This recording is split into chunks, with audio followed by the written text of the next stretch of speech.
Hello everyone, welcome to What If Issei's home was in the dream realm, and changed Rias' fate movie.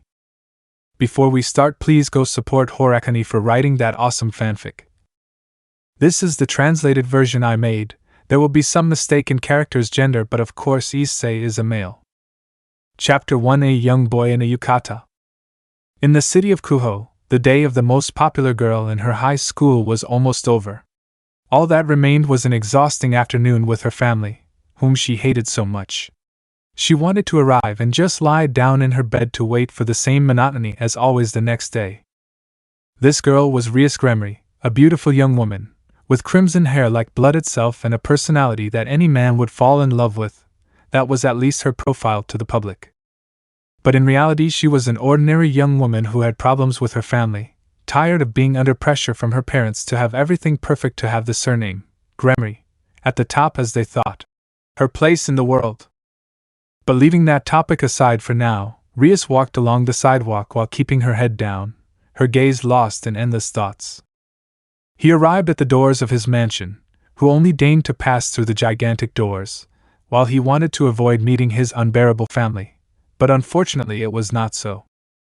Sir Gremory, Rias' daughter, it's about time to arrive. Any explanation, young lady? Rias gave a heavy sigh as she raised her head to look her father in the eyes. No, I don't have any. Sir Gremory raised his eyebrow as he looked at his daughter. His wife Velina was surely somewhere in the large mansion with a gothic aesthetic. Sir Gremory, ugh, what does it matter? Go to your room now. I want you to finish your homework quickly. I can't stand to find out that you were late to your piano lessons again.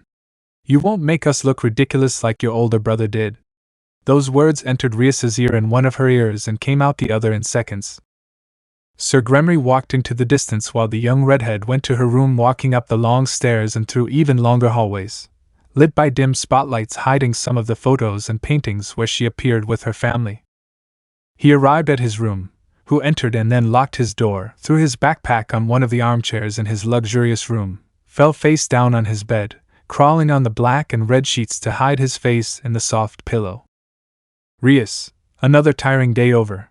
When will I be able to rest and get out of this house? She sighed again as her eyes slowly became heavier and heavier.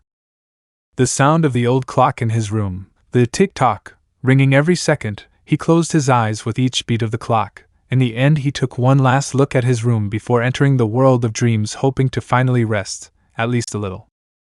Rias felt a slight difference in the softness of her bed. Something felt out of place. A feeling of being somewhere else invaded her.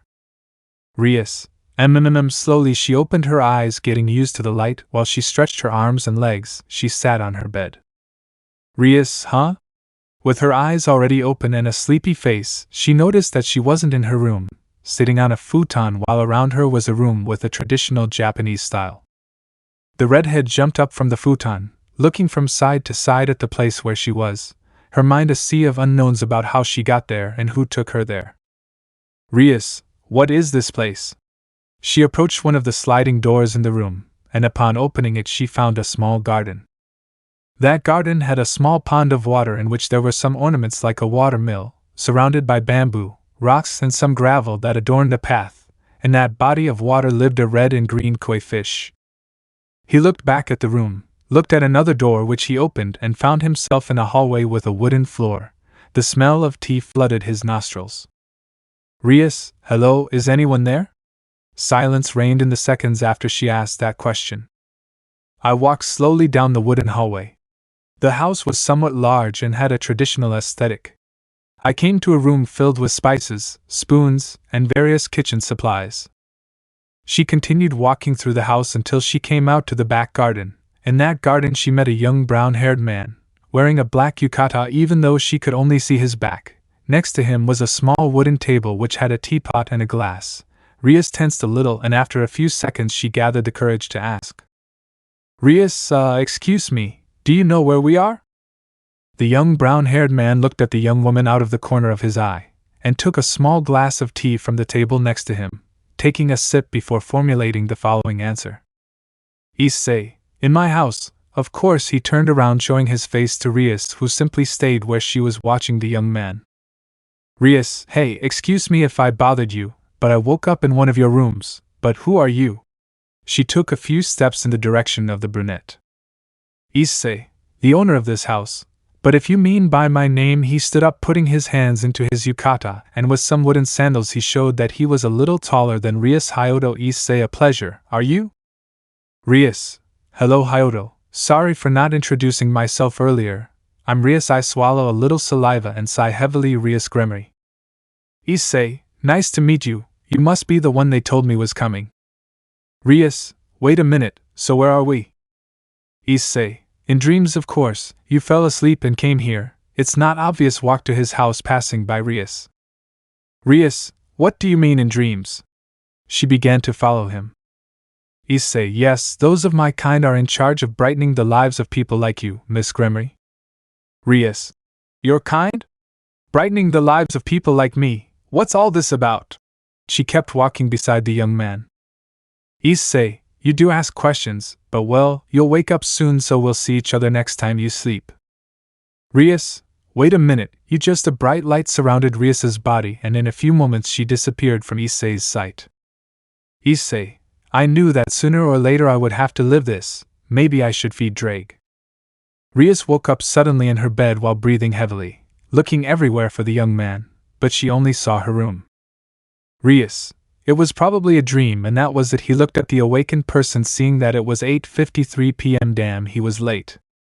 The young woman jumped out of bed, looking for clothes and some things to get ready. She didn't want to see how her father would feel when he found out she was late to her piano lessons. Chapter 2 Telescope. The sun, a star hundreds of kilometers from our planet, hit the city of Ko with its light, and this also affected Rias's room, who, upon feeling the light hitting her face, began to grumble even with her eyes closed. Rias, damn son, stop reminding me that I have to wake up. She turns her body with her back to the window. It's better this way. Unfortunately for him, his alarm clock started to ring loudly in his ears. He opened his eyes instantly, and with a single stroke, he silenced the annoyance at that moment. Rias, another day. She got out of bed in her pajamas, still a bit sleepy and trying not to do something on her way to the bathroom. When he reached the mirror, he looked at his face, turned on the sink faucet, and with his hands he got some water to clean his eyes. Already outside her mansion, a black car was waiting for her to get to school. She got in and leaned back on the window as the car moved forward to its destination. Looking out the window, thinking about the chestnut tree she saw in her dreams, she still felt confused by the fact, but she simply stopped thinking about it. She waited until his arrival. Already at Ko High School, which a few weeks ago became co-ed, I entered through the main door while receiving all kinds of looks, respect, jealousy, all kinds of looks. This mattered little to me. Upon arriving at her classroom, she simply hoped to get out of this prison called Ko High School and spend some time at the occult club, where she would see her best friend Akeno and talk to her about a specific topic. The occult club, a place where few had the privilege of being, all its participants formed an equal circle of friends close to its president, Rias Gremory. This club was located in a fairly old building in the school. It was still surprising how that building remained standing. Rias, who was in her office reviewing some papers of candidates interested in joining her club, none caught her attention. The sound of the door being knocked softly looked at her for a few seconds. Rias, come in. I look at the papers again as a beautiful young woman with black hair enters, her best friend since they were little. Her name is Akeno Himejima. Akeno, Rias, Kaneko told me you called me. She entered the office, closing the door behind her. Rias, yes, I called you to talk about something important. She left the papers on the desk while she settled into her chair. The end of the school day ended at the academy. As always, it was late, almost touching night. Rias, who was already at home finishing the few tasks that she had left. Rias, I'm finally done. All I have left to do is take a shower and go back to sleep, and do the same thing over and over again. How nice. She let her body rest a little on a wooden chair while stretching her arms. Time passed as the redhead lay in her black pajamas, resting her head on a pillow while she looked at the ceiling of her luxurious bed, slowly closing her eyes. He felt the place where he was resting change from a soft bed to something like sand. He heard a voice speaking to him as he tried to open his eyes to see what was happening. Hey, Miss Gremory, wake up! That voice was recognized by Rias. It was that of the young man she met yesterday in her dreams. Rias, let me sleep, I grumble. Issei, if you want I can do it, but it's a bit uncomfortable to sleep in the middle of a desert in my opinion. Those words, when I heard them, I managed to wake up. Rias stood up suddenly, sitting down, feeling the sand touching her thighs and legs, looking around only finding dunes and dunes of sand everywhere, as far as the eye could see, but something stood out from all that landscape, a giant hourglass that reached beyond the heavens, even though its glass was broken. Her pajamas disappeared, replaced by a white dress that covered most of her torso except her shoulders. The white fabric ended at her legs. Rias, this must be a dream, right? Issei asked, who was wearing his outfit from last time, a black yukata and wooden sandals. Issei, congratulations, you guessed right, you deserve a prize. With a sleight of hand, Issei appeared a strawberry lollipop and brought it closer to Rias. Rias, thank you, I take the palette now, can you tell me where we are? Issei, I'm looking around somewhere in a desert, I don't remember his name, I'm a bit forgetful. He scratched his cheek while turning his gaze. Rias got up from the sand, standing a little shorter than the brown-haired boy. They both looked at each other. Issei began to walk, hiding his hands in the sleeves of his yukata. The young Gremory girl began to follow him for some reason. Rias, I look at the giant hourglass. This desert is weird. The walk lasted a few minutes. Night gradually came to the desert. Their journey continued until they found a structure. It seemed to be an old observatory, due to the dome it had on a tower where a large telescope hung. Issei, how strange, according to me no one has lived here for more than 40 years. But it doesn't matter. He moved the door without hesitation. Rias, hey, what are you doing? It's rude to enter a place without asking permission. She stayed outside. Issei, this place is abandoned, come on, and after a few moments I'll go in next to the chestnut tree. Inside the observatory they found a wooden table with 3 chairs, a kitchen in the corner of the house, some wooden toys, and other things. Rias, approaching the table, who would live here, in such a lonely place? Issei, they lived, from what I see there were several, rather 2 and a robot looking at a photo which I hide when I see that. Rias approached him. The redhead continued looking at the place. She went up a spiral staircase to the 2nd floor. The brunette followed her, reaching the dome of the observatory. The walls were filled with drawings of constellations and stars, just like drawings that at first glance were made by a child. Issei looked at the telescope curiously. Issei, what could this be? He had a curious look at the artifact, looking at each part in detail, thinking about how it worked, while also observing the drawings and 3 pencils on a desk right next to the telescope. Rias, it's a telescope, don't you know them? I walk a few steps until I'm next to the chestnut tree. Issei, no, in my time I didn't have anything like this. I looked through the glass. Looking through the glass I could see the stars within reach, looking in detail. His feeling at that moment of the chestnut tree was only impression, and enchanted to see such a landscape. He moved away a little, giving way to Rias while giving her a small signal so that together they could delight in the beauty of the infinite universe that left anyone who looked at it mesmerized. The young woman in the white dress was a little nervous when she saw the brown-haired boy's signal to approach. She took a deep breath and looked through the telescope at the beautiful starry space. Her face slowly went from nervousness to one of fascination, like an impressionable little girl looking at the wonders of the new world. Rias, it's so cute. The tone of happiness flooded her voice. How I wish I could always see them. This was heard by Issei, who walked away to take some blank sheets of paper and a pencil that were on the desk. Issei, hey Miss Gremory. She turned to look at him, while he had some sheets and 2 pencils in his hands. Do you want to draw? She gave a small smile and then grabbed 2 sheets of paper Issei had in his hand along with a pencil. The rest of the night, they both spent drawing stars and the shapes they thought they had, like a picnic watching clouds, the difference being that it was a quiet night in a desert of time while they looked at space and its beautiful details in an observatory. Rias, I think that's enough. She had several drawings in her hands and on the floor near her. Issei, yes, I'm glad you had fun sitting next to her. Well, it's time to finish. Rias, I yawned as she settled on the floor.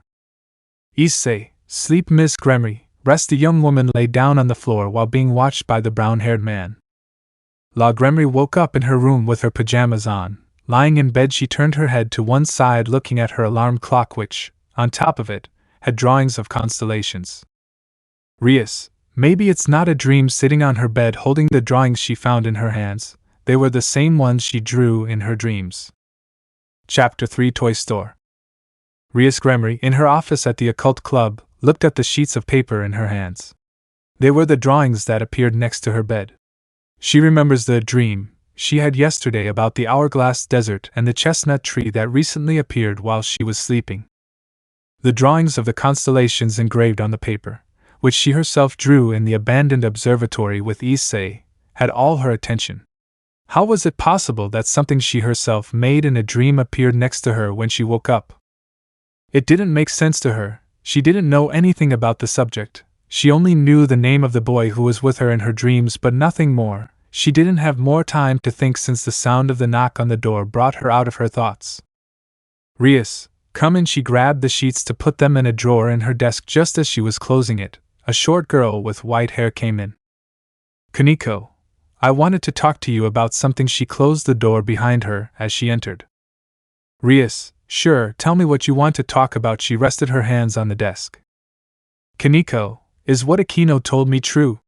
She asked the question, which made the president's face give a small grimace of surprise. Rias, what did he say to you? I looked into her eyes. Kaneko, that you'll marry a certain Razor Phoenix when you turn 18. Rias's face turned annoyed. With one of her hands she began to put it on her temple in a sign of annoyance. Rias, don't even remind me. It's true, but don't remind me because I'll marry that idiot. She let her whole body lean back on the chair while she gave a heavy sigh. Kaneko, but you're 17. Rias, I know. Kaneko, but you only have a few months left until you turn 18. Rias, I know. She raised her voice a little. I know. I don't know what I'll do, but I won't marry that idiot. I won't marry him. Kaneko, I can help you with something. You are my friend. I would like to do something for you. Rias, not for now. Thank you for your intention, but not for now. Anything else? I looked at the little girl who shook her head, then left the room. Remembering her arranged marriage put her in a very bad mood. She didn't want that. She would rather die than be with someone she didn't love, but she had no other option. She tried again and again to convince her parents that the arranged marriage was a bad idea, but they turned a deaf ear. The day passed relatively calmly. In the blink of an eye, the academic day at Kuho's co-educational high school was coming to an end that day. As always, she was the last to leave school. A black car was already waiting to take her home. On the way, she rested her cheek on the palm of her hand while she looked out the window at the streets, establishments, and people going about their daily lives. It was a distraction to forget all the hell that was living with her parents, and what they call the responsibility of supporting the family. A stupid name for Rias's hatred, but it would be done. They had the last word. She arrived at what she couldn't call house or home, entering through the main door and being greeted by one or another maid at the disposal of the Gremory family. She ignored them and went straight to her room. After a quick shower and a bit of homework, she let her body fall into the big bed she had. Already tired of her day-to-day life, she took the sheets and covered herself and closed her eyes, and after a few minutes, she fell asleep. Rias woke up again, finding herself on the roof of a building. Her clothes changed to a black dress, shoes of the same color, and fishnet tights. She looked around, finding a rather strange city. Around him were buildings that made no sense at all, neon signs in Japanese everywhere, giant toys on the roofs of some buildings, a purple fog that made it impossible to see the ground. Streets crisscrossing buildings, small blimps soaring meters above the buildings. It was all crazy, distorted, metal tubes twisting in ways that defied the laws of physics. Rias, but what? She was interrupted when she heard a voice behind her. Issei, hello again, those clothes look great on you. Rias turned around and found the brown. But now he wasn't wearing his yukata and normal clothes, but rather black pants, running shoes as well as a black shirt, along with a yellow jacket which had the word Drag on the back along with the drawing of a dragon. Issei, you should see your face. Rias, do you know where we are? Issei, no idea, but it looks like a fun place. Do you want to try it? He offered his hand. She hesitated for a moment, but then took a good decision. After that, he ran to the end of the building, dragging Rias with him while screaming, jumping into the void without her by his side, Luckily for him, a stuffed animal-shaped blimp passed by, cushioning his fall. "Rias, you're crazy!" she shouted, looking at her companion who still hadn't let go of her hand. "Issei, maybe yes, maybe not, but come on, we're here to have fun and forget everything." I help her get up while looking around. "See, when you sleep you'll be with me and I'll help you forget everything from your daily life." "Rias, so, what happened the previous days, is it real?" "Issei, of course, everything happens in your dreams. When you sleep you come with me and I try to have a good time." I smiled. "That's my job, but it's my fault for not telling you before." "Rias, so you're some kind of supernatural being and something like that?" Issei gave a small laugh. "Of course, if that's how you want to see it." The blimp was on course for a building with a large Jack-in-the-Box box on top with a neon sign on it that said, "Toy Store." "Issei, tell me, Miss Gremory, will you stay here bored or are we going to that place?" He pointed his finger at the building. Rias thought about it for a moment. After all, this was a dream, right? What she did here would have no impact on the real world. After a few seconds, she accepted the offer. "Rias, okay, just this once." The blimp began to stop in front of two large doors of the building. They jumped inside the premises to find a large warehouse full of toys. Issei, wow, it's bigger on the inside than it looks on the outside. Rias, well, what do we do now? The brown-haired boy turned to look at her. Issei, you have a place full of toys and all sorts of fun things, all alone, and you can't think of what to do. The young woman responded with a simple, no. After that, they both separated to explore. Rias's side came across an aisle of ventriloquist dolls, porcelain, plastic, among others, grabbed one of them and began to look at it. Rias, I took it out of its packaging, you don't look that bad for a doll. On the other hand, the chestnut tree found something very funny on its side, so when he saw it, he took it out of its box and began to try it. He had only one idea in his head. Issei had looked at what he had in his hands, had raised the toy looking at the ceiling, ha ha ha. Meanwhile, Rias, with the doll she had previously grabbed in her hand, continued walking around the place that seemed to be empty, with a few stuffed animals here and there, nothing important. The sound of an engine caught her attention. It seemed to be a small engine. She looked in different directions and then looked at the ceiling and found a remote-controlled plane flying above her. Rias, but what there was no time as the plane dived towards her. After a scream she narrowly avoided the plane which crashed to the ground. Issei, coming out of a corner with the controller in hand, he laughed. You should have seen your reaction. He laughed again. Rias, yes, it was surely very funny. With a smile on her face she took the plane and threw it hard at Issei, hitting him squarely on the head. Issei, fell to the ground clutching his head. Rias, ha ha ha. Already standing up she started laughing at the scene. Time passed, and the madness and games were not long in coming for both of them. They were practically children in a lonely place having a good time. Rias, hands up, she had a toy gun just like the doll she didn't let go of had one just like it.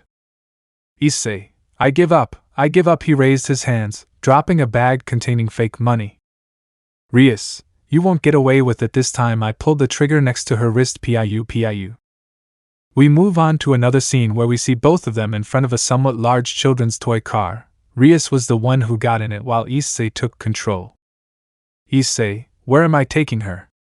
I look at the redhead who was in a ball holding the wrist tightly. Rias, far away.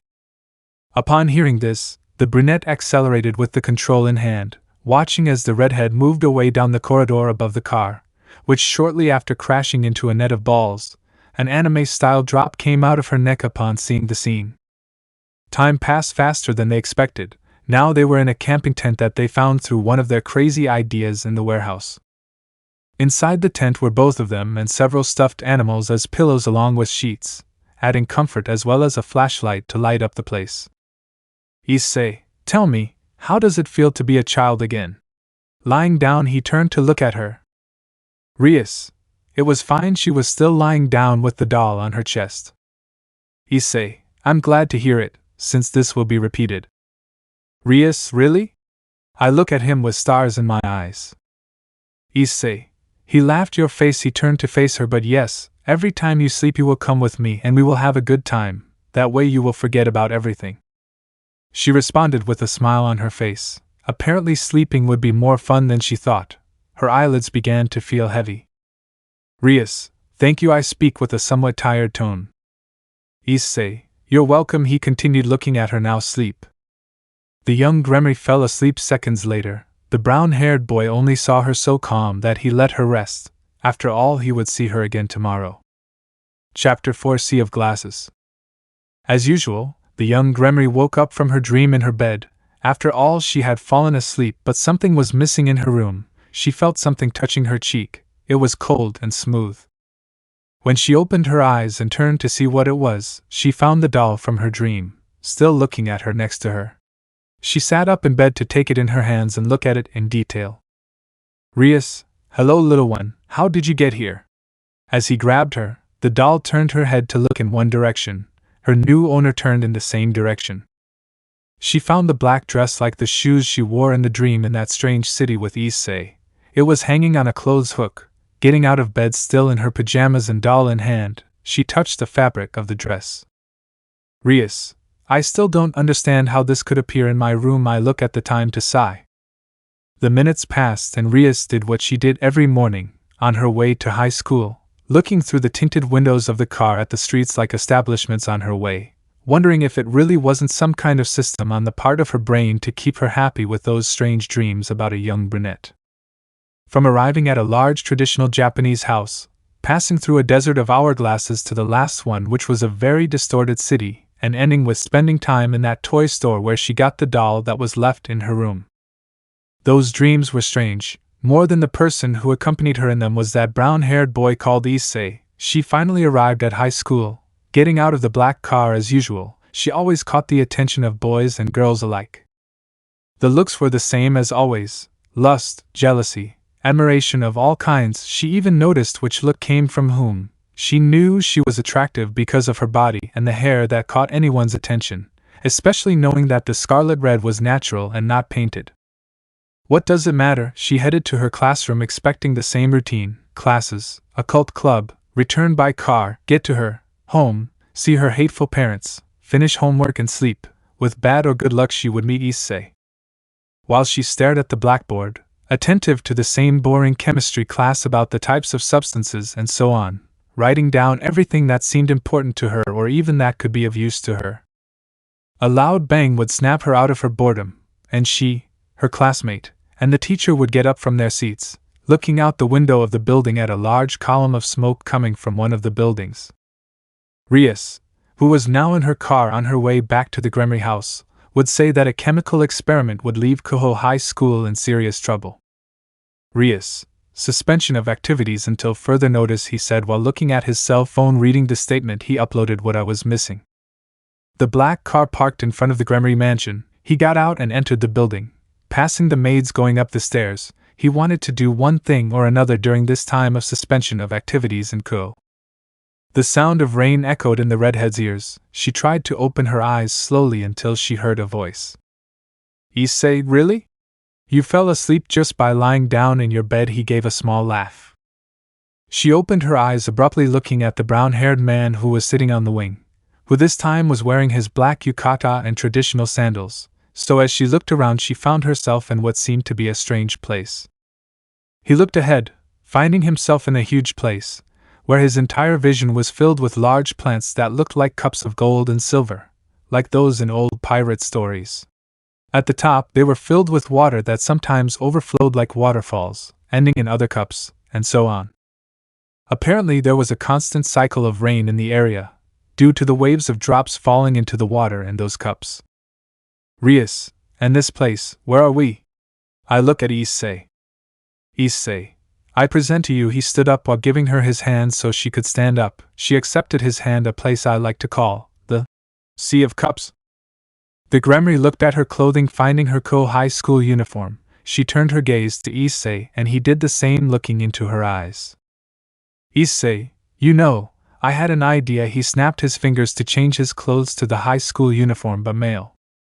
She looked him up and down with her eyes, trying to assimilate seeing him in his high school uniform. Issei slowly began to approach a glass that was nearby, touching the water inside it. Issei, Hey Rias, come on, the water is warm with his feet already inside a glass while rain fell on his head and shoulders. He hesitated a little, but after a while of insistence he decided to follow the chestnut step, putting his feet in the water anyway, while he watched both of them getting wet in that place. Rias, it's hot. I look at her legs inside this. Issei. He bent down and put his hands together, and then threw some water at Rias here. Rias. Hey, water falling on her face, so you're going to behave like that, huh? With the same action she started throwing water at Issei. It didn't take long for the chestnut to follow the game. It seemed like a battle between two children on a rainy day, not caring if they got sick or not, they would just enjoy the moment. After a while, they both stood on the edge of the glass, looking at another glass below theirs. Rias, I bet you don't throw it from here to down there. I look at him challengingly. Issei, you don't believe I'm capable of doing something stupid like this? He faked a pained face while putting a hand on his chest where his heart would be. That hurts me. Rias, stop pretending, I know you want to. Issei, you found me out, but on one condition, if you jump in two afterward. The good thing about this place is that some cups are deeper than others, so we can stand on this one. Rias, so you don't know if the one below is deep or not? He nodded. Issei, but there's only one way to find out. I walk backwards to take a little run. The Gremory watched him the whole time, seeing him run and throw him into the void, trying to fall into the glass below them, which he achieved by raising a little water upon impact. Rias, are you okay? She shouted while not looking where she was. Issei, it's deep. A scream was heard from below. Come on, Rias, it's fun. She thought about it. After all, this place was for having fun without any consequences. She was nervous just like the brown-haired boy. She backed up and then ran, throwing herself into the void, hoping to land well. She fell as if in slow motion, looking around her, finding the beauty of that place, as if it were another world or a part of the planet Earth still unexplored by humans, as far as the eye can see, and looking up, finding a beautiful sky full of clouds like other treetops above her. It didn't take long for his body to finally touch the water in the cup, raising water just like Issei, and after swimming a bit he could see him on the surface. Issei, wasn't that fun? I looked at her with a smile. Rias, with a smile on her face again. Issei widened his smile as he looked at her.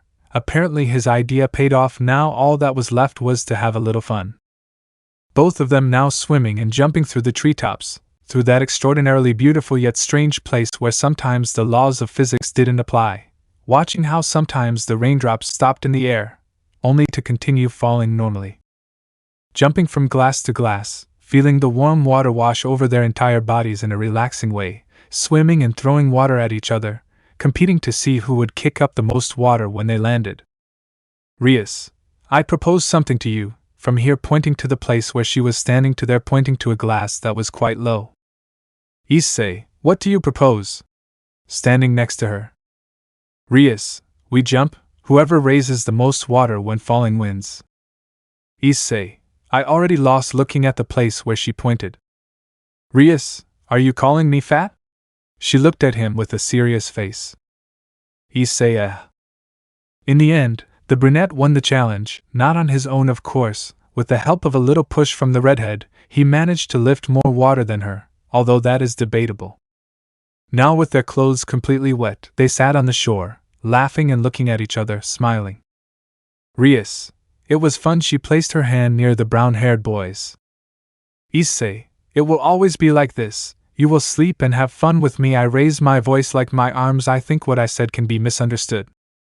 An anime-style drop ran down the nape of the Gremory's neck as she looked at Issei in the position he was in. He lowered his arms and his hand ended up brushing hers by a few centimeters. He turned to look at her.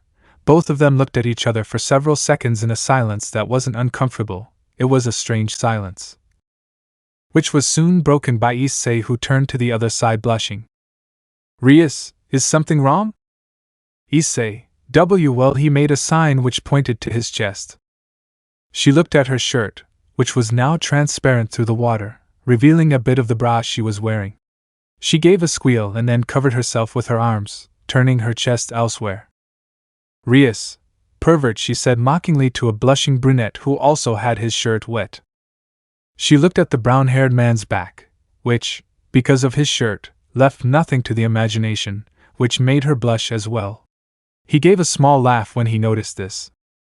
Issei perverted. The brown-haired man turned his head looking at her with a smile. Rias simply responded with a surprised face when she noticed Issei's gaze. She discovered it. Chapter 5 Alchemist.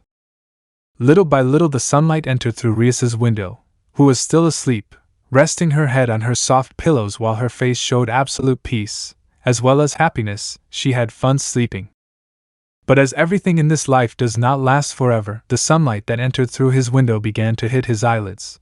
This interrupted his comfortable sleep, giving only a grunt when he felt the light. Rias, just 5 more minutes. She turned her head, turning her back to the window. The light didn't have much effect on her sleep. It was the alarm clock's turn, which this time managed to get the redhead to open her eyes and hit her alarm clock loudly, stretching her arms and getting her eyes used to the light after a rest. Uncovering her body from the sheets, still in her pajamas, she got up and then sat on the edge of her bed. Rias, true, there is no school until further notice. With a somewhat sleepy voice she lay back down on her bed to cover herself again. Apparently she was already thinking about what to do for the rest of the day, staying in bed or resting. After all, she didn't have much to do, or maybe she just wanted to do nothing, even if her parents reproached her for her behavior. To be honest, she didn't care much about her parents' opinions anymore.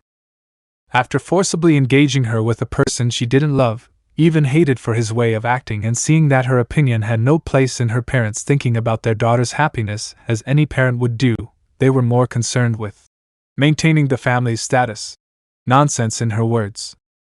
If they didn't care about her opinion, she wouldn't care about theirs either, although she had to think of a plan to cancel the marriage, but that would be later. Right now, it was just her and her bed. Even though she began to remember her vivid dream, it made her wake up suddenly once more, looking at her clothes and the rest of the room without finding anything. The doll was still next to her, the dress from last time she kept it in her closet. The drawings were now in a drawer of her desk. Rias, I'd better get something done, before they come and tell me their nonsense. Reluctantly she got out of bed to go to the bathroom. This is how Rias Gremory started her day, reluctantly getting out of bed, which sometimes seemed like her safe zone. Of course, after the occult club at Ko High School, even though the latter couldn't go due to the failed experiment in one of the buildings, safety comes first. After brushing her teeth and taking a bath, she decided to put on the black dress she brought from the dream of one day ago. She arranged her bed and then put the doll on one of the pillows. Leaving her room already dressed, walking through the hallways, she needs her breakfast and fast. After going downstairs and having breakfast in her large dining room, she decided to sit on the couch and watch some news on TV. Her parents, as always, leave her alone in the house, arriving late and leaving early, even though they tell her, because of work. In reality, they're probably at parties, meetings with other powerful families, and so on. Rias, boring changes channel, more boring. There's nothing good here.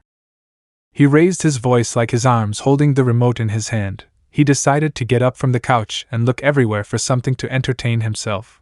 His doll was actually the one he only used to sleep with, and that's it. So the morning and afternoon passed, with nothing new in her life, quite monotonous if you can say. Since she didn't have classes due to the accident at her school, she was now somewhat free, although she didn't know how to spend her time. Already in her room after the days she was sitting on her bed looking at her doll. Rias, hey, I can tell you something, but won't you tell anyone? The doll didn't respond. Rias, I'll take your silence as a yes. They looked into each other's eyes, eyes against plastic eyes. Who would break the ice first, was the question of the moment. Rias, you see, it may sound fanciful, but I really want to marry someone I love, a Prince Charming. The doll in the same way as a few minutes ago. Rias, it may sound very childish and like a fairy tale, but that's what I want. I grabbed the doll and bring it close to her face. A dream wedding, with flowers, a dance where the bride and groom dance together. Rias, not a forced marriage. I want a marriage where both fall in love with each other, where they live good times together, laugh, have fun, hug the doll, putting it on their chest, cry, but with the certainty that the other will be there for the other, together. She stood still for a moment in the same place, hugging the doll as she looked at the window with the darkness of the night already covering the sky along with the clouds, the radiant sun now replaced by the bright moon. Rias, what am I saying? I look at the doll's plastic eyes. I'm talking about a childhood dream with a doll that can't even talk. After giving the matter some thought, I decided to rest for a while. I made her bed uncomfortable to sleep next to the doll, both of them covered up as the redhead closed her eyes, hoping to sleep, even though she knew she would have to see the brunette in her dreams. She woke up in a bed that wasn't hers. It had white sheets like cloths covering the sides, making it look somewhat luxurious. Getting up from it, still confused that it wouldn't take long for her to remember that it must be the work of Hyodo Issei who brought her back to this world of dreams. Rias, okay, now what are you going to come up with? Surprised me. Already getting up from her bed, she looked around. The walls like the ceiling that was supported by pillars made of quartz, the floor also made of the same material apart from a large window in the room. He approached it, and when he looked through it he saw a large desert. She was in a large castle made of marble and expensive materials in the middle of a desert. She moved away from the window to look at a mirror. She was wearing a dress with golden hues and a necklace made of the same material. Rias, I'm starting to like this. She turned around a few times while looking in the mirror, modeling her new outfit. Still next to the mirror was an oak door. She took it by the knob and opened it, finding a hallway just like quartz which was illuminated by the windows open on both sides. Apparently, her room was in a tower. She walked down the hallway barefoot, feeling the cold and smooth marble touching the sole of her foot. At the end she found another door which she quickly opened. It looked like a palace. The more she walked, the more she was surprised by the place where she was. She heard some sounds coming from outside. She went outside the chestnut tree and found a chestnut tree with a particular outfit. He was wearing a white suit with some equally golden ornaments, with a black vinyl glove on his right hand, just as yellow crystals floated on his right shoulder. When he heard the door, he turned to see her. Issei, oh hello Rias, you slept well. He approached her and offered her his right hand. Rias, this place is nice. Look at the chestnut's hand. Issei, observed. Little by little a small yellow one began to form in the palm of his hand. Rias, oh, I take the rock and bring it closer to her eyes to see it in detail. What is it? Issei, guess. Rias, I don't know. Gold? After listening, the brown-haired man smiled. Issei, you got it right. You deserve a prize. He took the gold and with his right hand he slowly began to shape it into a small crown. The young Gremory, who was watching at all times with stars in her eyes the process of how the chestnut transformed the gold ore into a beautiful crown that, when finished, he himself placed on her head. Issei, it suits you well. He took 2 steps away from her while looking at her in detail. Rias, do you think so? She touched the crown with her hands. Issei, sure, look at it yourself. From one of the pockets I take out a small mirror. I turn it towards the redhead. Rias watched her reflection, moving her head to see from all angles how the crown that was made for her a few moments ago looked on her. It was somewhat small but cute. Both now, after a quick modeling of the crown, began to see what else could be done with the gold that the chestnut formed from his right hand. Rias, what could we do? Issei, I have an idea. Formed gold from his hand once more, molded the shape of a ring. Have. Rias, she accepted the ring even though with a confused face. Thank you, but why are you giving it to me? Issei, it's a gift from me.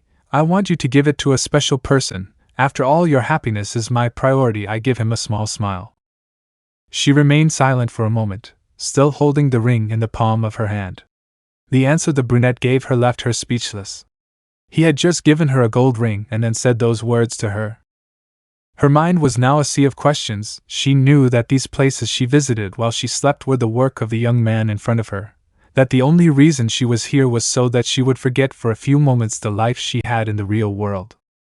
But those last words left her speechless. She remained static for a minute without saying a word, this worried Issei, who now changed his face to worry and nervousness. Issei, hey, sorry if I made you uncomfortable. It wasn't my intention. Rias, it's not like I'm thinking about something. She took the ring and put it on her right hand. Issei, so that's it. Tell me, what else do you think we can do with this? Formed another piece of gold in his hand. Rias, we'll have to find out. With a knowing look at the brunette. Rias woke up again in her room, Looking from one side to the other, she really liked her room better when she was with Issei than the one she has right now. He felt something cold on his right-hand finger. He lifted it to look at what was yesterday. He was very surprised to see the gold ring and the crown on the nightstand next to a smaller one for his wrist. Rias, I ask what else we two will do. I look at her ring, raising my hand and pointing to the window. Chapter 6 Garden. As was customary, Rias Gremory walked through the halls of her house with the ring on her finger. This did not go unnoticed by the maids of the Gremory house who looked at her closely. The afternoon passed relatively calmly, with a few rumors beginning to spread throughout the area about the gold ring the redhead was now wearing, something that did not go unnoticed by her. Until she received a call from her childhood friend Akeno Himejima, which she quickly answered. Rias, Akeno, hello, what can I help you with? After 2 seconds of silence, a squeal was heard. Akeno, Rias, how is it that they gave you a wedding ring and I just found out? This scream made the Gremory girl move her cell phone away from the hatred. Rias, my hatreds. She suppressed, hearing a soft, sorry. Akeno, but tell me, is it true that they gave you a wedding ring? With a curious tone. Rias, yes, but it wasn't who you think gave it to me. She raised her hand looking at the ring. Akeno, squeal, tell me then who gave it to you. Are they going to fight for your hand? What is the name of the unfortunate one, I mean lucky one? Do I know him? Those and more questions were said by the black-haired woman quickly. Rias, wait, how did you find out? Shouted. Akeno, I've been your best friend since we were 6 years old. It's obvious that when we talk about you nothing escapes me. She spoke with a certain tone of amusement in her words. I didn't find out at all from one of your maids who sent me a message. Rias sighs heavily. I don't know why I'm not surprised. Akeno, come on, answer me. Rias sighed again. Well, you don't know the person who gave it to me. His name is Issei, the one who gave it to me, and if they fought over my hand I don't think so, because he gave me the ring out of friendship I think, or as a gift. Akeno, era, so the perfect lady has a lover. Rias, I never said that. He's just a friend. Akeno, of course, and you dye your hair. Rias, what will I do with you? After a call that was more of an interrogation by Akeno, finally after convincing her she left her alone, even though now she thought when her parents find out about the ring, that would be a difficult interrogation where she would probably have to lie and not say the things she talked about with her friend a while ago. Even though knowing them, it would be in the morning due to her schedule of parties and meetings with other important families that she was so used to, so she decided to lie down in her bed to be able to sleep, maybe meet up with Issei. This time, she didn't wake up lying down but sitting in a chair, surrounded by a beautiful, elegant garden and in front of her a table with some cakes and chocolates like cups, along with a dome above it that shaded her below, along with her snacks. Rias, I'm starting to like this. I take one of the cupcakes and put it in my mouth. While enjoying the cake she noticed her clothing, a white shirt covered with sky blue fabric with edges resembling waves as well as a skirt with the same decoration. Rias, okay Issei, surprised me with a small smile. Issei, hello my beautiful princess. He appeared behind her, startling her a little. How are you this morning? He took her right hand to give it a kiss. The brown-haired man was now wearing an elegant white suit, along with some medals on his left chest as well as gloves of the same color. He looked like a nobleman who was sent to be a general of an army like in fairy tales. Rias, I feel very well. I watched as the nobleman kissed her hand. Issei, that makes me very happy. He stopped his action to sit in front of her. Rias, tell me, Duke Hyoto, why did you bring me here? The aforementioned man gave a surprised face, then changed to one of complicity. Issei, nothing specific Princess Gremory. He took a cup and drank from it. Or would you prefer me to call you Princess Rias? Rias, I'm not ready for you to call me by my name yet, she said in a nervous tone. For now I would prefer Princess Gremory. Issei, well Princess Gremory, I was planning to talk to you or walk through this beautiful garden. He placed the cup on a small plate. Does that sound okay to you? Rias, I think it's a good idea, she answers while standing up from the chair. Issei, whatever you say, Princess. He stood up like her to make a gesture indicating a path of some rocks that was in the middle of the garden. They both walked side by side along that stone path, looking at some sculptures made with bushes of different shapes. Rias, tell me Duke Hyoto, what do you do in your free time? Issei, I like to be in my castle and do one thing or another. I don't go out too much, puts his hand on the back of his neck. Rias, I see, I'm more of a go outside and explore the world kind of guy, you know, that kind of thing. Issei, I understand, princess. Do you have any other tastes? He looked at her as they changed in the garden. Rias, maybe writing fantasies that I would like to happen. Issei, interesting. He stopped to bend down and grab the petals of a nearby flower. You like flowers? Rias, excuse me? Issei, do you like flowers? Rias, of course, I like them. Hearing this, the chestnut tree plucked the flower with some delicacy. It was a white lily. Issei, for you. In his hand he held the white lily as a gift for the redhead. Rias looked at the gift. After a few seconds she took it and looked at it carefully for several seconds. This surprised the Duke, who after looking at her carefully saw that she put the flower on her dress. Rias, nice touch on your part. She gave Issei a small smile. Issei, he's as cute as you. This last one made the redhead nervous. Rias, well then let me give you something. I looked around and found lilies as red as oranges. I took 2 of each and gave them to her. Here for you. Issei's face turned into one of great surprise upon seeing Rias's gift. This confused her a little, and after a few seconds the brunette's voice changed to one of nervousness. Issei, wow, princess, with a small crimson tint on his cheeks as his voice went from relaxed and serene to nervous. I didn't think you felt that way about me. Rias, what do you mean? She looked at him confused. Issei, don't you know what the lilies and their respective colors mean? Rias, Ito, making a face that was full of nervousness, no. Upon hearing this, the Duke simply laughed, then looked for a few moments at the lilies that the girl in front of him had just given him and turned to look at her to laugh again. Issei, Princess Gremory, you're so cute. Without hesitation he walked in Rias's direction, standing face to face. They had a slight difference in height, but this didn't stop Issei from gently taking her chin and making her look into his eyes. On Princess Gremory's part, her nervousness was previously noticeable, but now it was practically a great sign of her condition, blushing as she looked into the eyes of the brown-haired boy in front of her, making the crimson tint on her cheeks more noticeable. Issei, if this is your feeling, he said with a soft voice, I am willing to reciprocate it. After those words, Rias was now in a sea of ideas and thoughts in her head that she didn't notice a small smile from the Duke, and then he moved a few steps away from her. It took her a while to react that she was no longer in that situation. Now she was a little calmer while she noticed that Issei began to walk to the door that led to the outside of the garden. She followed him until she was at the door. Rias, where are you going? He turned to look at her. Issei, to my place of origin, my kingdom of which I hope you will be a part someday. Rias, so you're really a prince or a duke? Laughed. Issei, as fun as you were before, Princess Gremory. But if you want to see it that way, then of course I am a prince that my kingdom needs. Rias, will he come back to visit me? With her hand that had the ring she took the brown-haired boy by the sleeve. Issei, of course, although it won't be necessary. Rias's confused face was now present. You are the one who visits me daily. After finishing speaking, he began to walk, finding himself in front of a field of yellow lilies. Rias tried to say a few words, but she was destined to see him disappear into that field of yellow flowers. As always, Rias Gremory woke up in her bed finding a small box on her nightstand.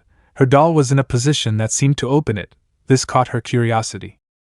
I take the box and the doll. I leave the latter leaning on one of her pillows while I opened it. I take a sweet now that reached her nose. When she finished opening it, she found the desserts that were on the tea table in that dream. Rias, thank you for the gift, Issei. She took one of them to take a bite. The delicious taste of the dessert flooded her mouth in an instant. After finishing one of the 8 desserts that were in the box, she went straight to her closet hoping to find what she thought she would. She wasn't wrong. In her closet was the black dress like her shoes from last time, her school uniform, some casual clothes, and that princess dress with a Victorian-era tint was there. Rias, maybe I should thank you next time we see each other, Issei. She gave a smile. Chapter 7 Traditional.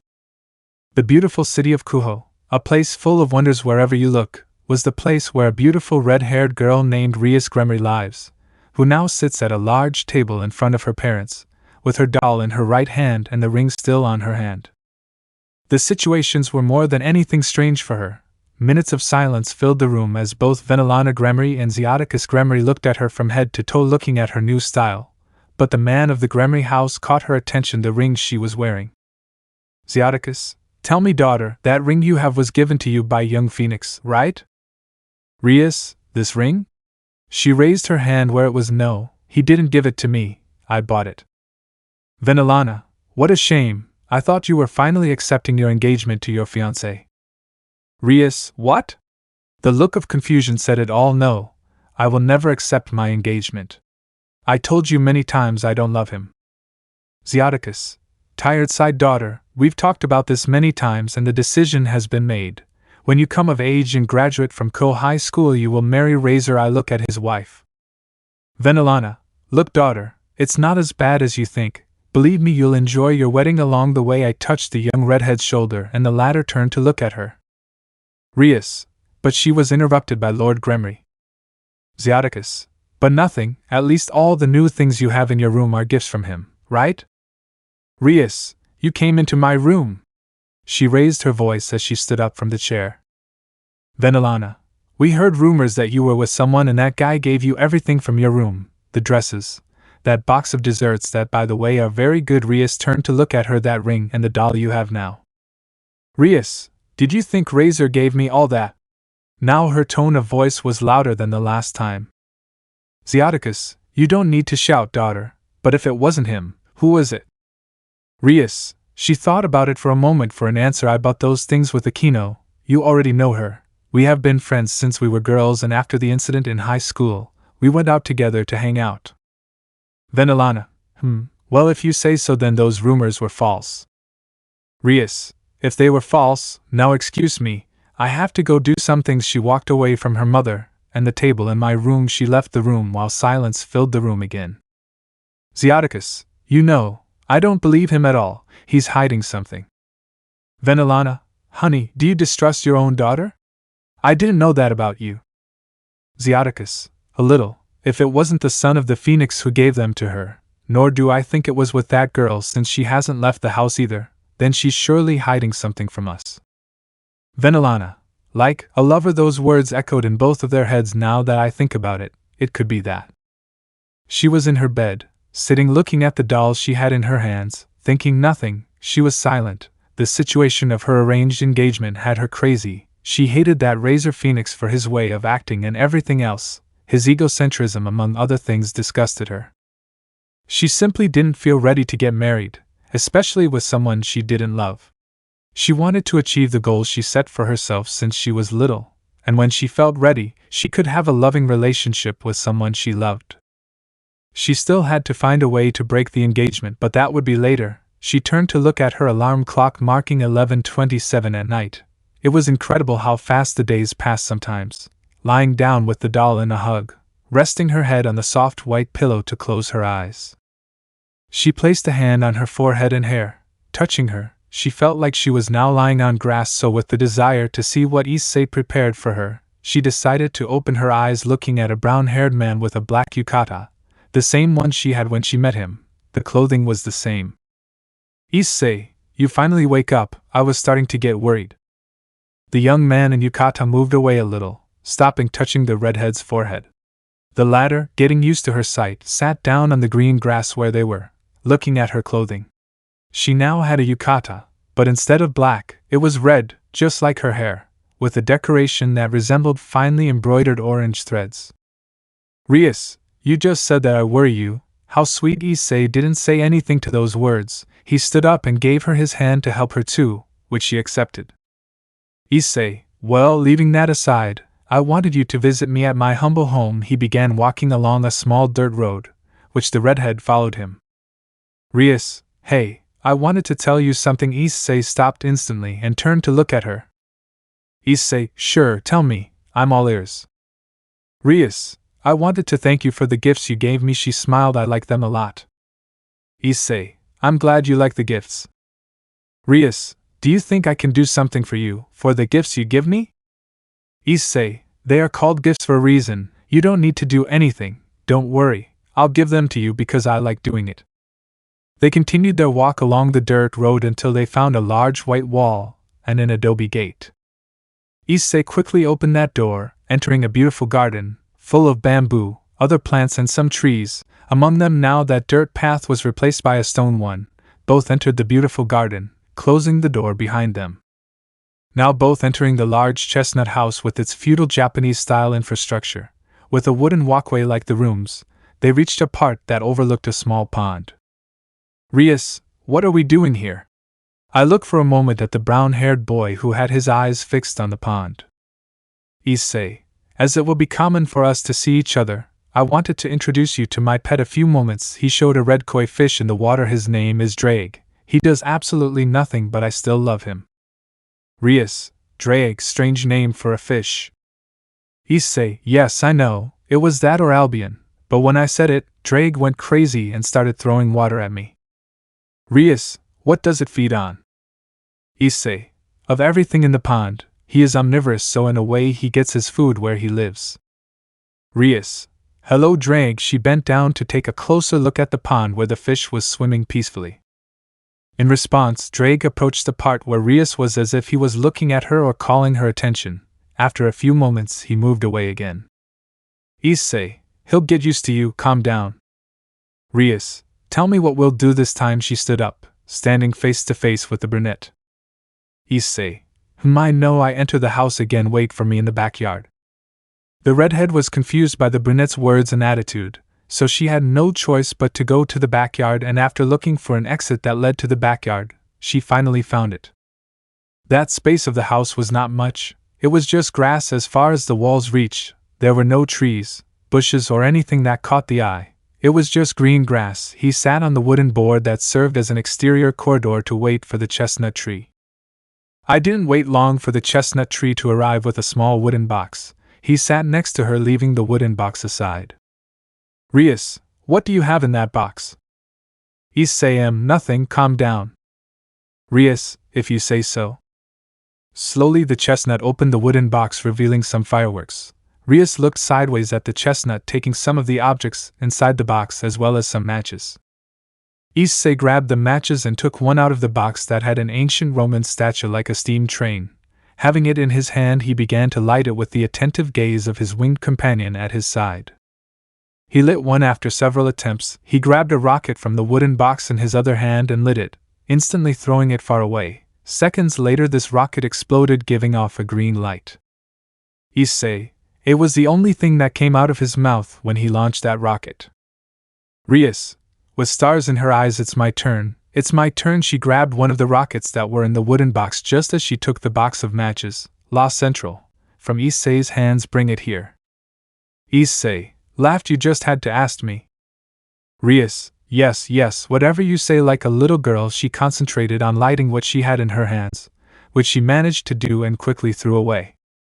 This time it exploded with a crimson-red color. It didn't take long for the young Gremory to grab another one from the wooden box and light it. This time it came out a yellow color, the same color as the stars in her eyes. Issei, I want them too. Don't turn them on, just you. Rias, be quick because you turn around for a second and that box is empty. So the afternoon passed at Issei's house, setting off fireworks until night fell. It was nice to see the redhead like a little girl lighting fireworks to see what color they would come out next. The brunette played along. Now both were standing with the box that every time they both looked away it would fill up again for some reason, but they both liked this, especially the girl who kept turning them on. The same thing happened with the box of matches. Every time they closed it they would appear full again. When they opened it, night came and they were still at it. Rias, tell me what colors we have already seen. Issei, green, red, yellow, brown, orange, blue. Am I missing one? Rias, you miss purple. Issei, true, but that one is still missing. He pointed to one that was shaped like a missile. This one had a writing, "Missile to prevent arranged marriages," on it, something that was covered so the redhead wouldn't see it. Rias, can I light it? She slowly approached the brown-haired man with matches in hand. Issei, no, I want to turn this on myself. She responded with the eyes of a scolded puppy, which although she resisted for several seconds, the man in the black yukata finally gave in to.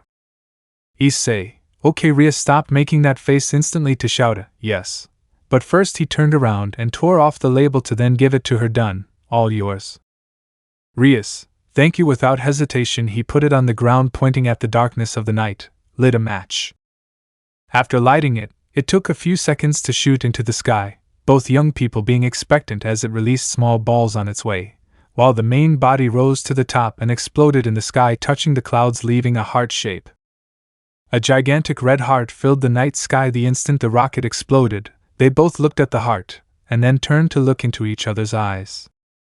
Silence reigned all, while more small heart-shaped explosions came out of the small balls that he released previously. Both smiled at each other to continue looking at the dark sky with the moon, crimson red hearts and clouds in the background. Chapter 8 Islands. Rias, as was already a habit, woke up in her comfortable bed, stretching and getting used to her eyes and then opening them completely. Looking around, she found the same box from her dream with Issei. That small wooden box was now on her nightstand. She hurried to take it in her hands and how to open it, as it was no surprise everything was still there.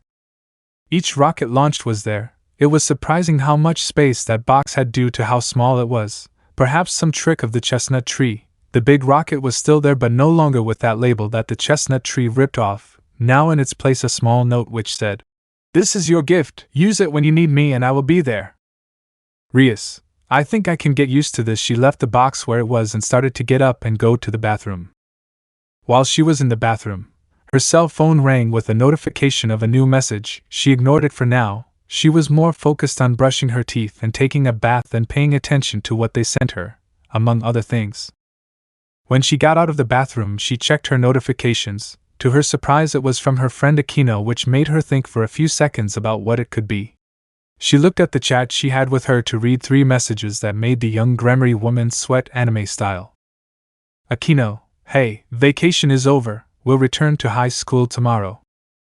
Akeno, but well, I wanted to see if you had time to go out together in the afternoon. Kaneko will also come, you know. Akeno, by the way, when are you going to introduce me to your lover? She remained silent for a few moments after reading the 3rd message, although her reaction was somewhat mixed with that of others after reading the 3 messages. For the first one she felt a bit bored. She would go back to the same routine life in her high school. For the second one it seemed like a good idea, maybe it would clear her mind a bit, and for the third one, well, it was complicated. She didn't have a lover, but she still remembered the moments of yesterday with Issei. This time something happened. A kind of connection. They were friends. Issei himself had made that clear to her once, and that he would help her in any way he could. But the night before with the fireworks, and even more so with the last one they launched together, it was strange. Or rather, the feeling was strange in that last one. He needed to go out and clear his mind without a doubt. Rias, it can't be, I'm already used to being at home all day. Rias, well, it sounds good, just tell me the time and place where we will meet to go. In the last message I was in doubt. How would I respond? With a, how many times do I have to tell you that I don't have a lover? Or maybe not respond, but maybe Akeno would suspect more if I chose the second. Knowing her, it wasn't an idea so far from reality. That was her best friend, so she decided on the first option. Rias, Akeno, you're my friend, but how many times do I have to tell you that I don't have a lover? Something the black-haired girl was quick to respond. Akeno, whatever it takes to convince me. Gossip is gossip. Rias, who was now entering her house again in the afternoon, just arriving from the outing with Akeno and Kaneko, who surprisingly went well. That was also said by the bags she had and a small frappe which she was still drinking even though it was almost finished. He entered his room and, leaving his bags on the floor, took off his jacket and other things, leaving him in more comfortable clothes. He looked at his clock and it was 10:27 p.m. It wasn't that late. But when he remembered Akeno's words about returning to school tomorrow, since now he could sleep at 11 at the latest, he prepared to sleep by putting on a few things. He made his bed uncomfortable, holding the doll next to him, which he quickly hugged. That doll was practically already part of his life, even though he had only been with her for a short time. For a while, he tried to fall asleep, but he couldn't. Rias, I'm not sleepy now. But good news, a slight touch of sarcasm was in those words.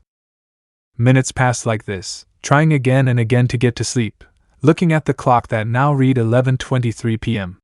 This was already becoming frustrating, very frustrating, so I just breathed, closed my eyes, and let everything take its course.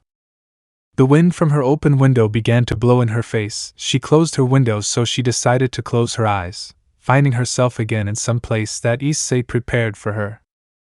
It was a smaller room, its white rock walls like the pillars that were seen in the same way as its window with a wooden frame. She was lying on a single bed with a mattress that wasn't as comfortable, but it was something. Her doll was the same, but her clothes were changed to the ones she had right now.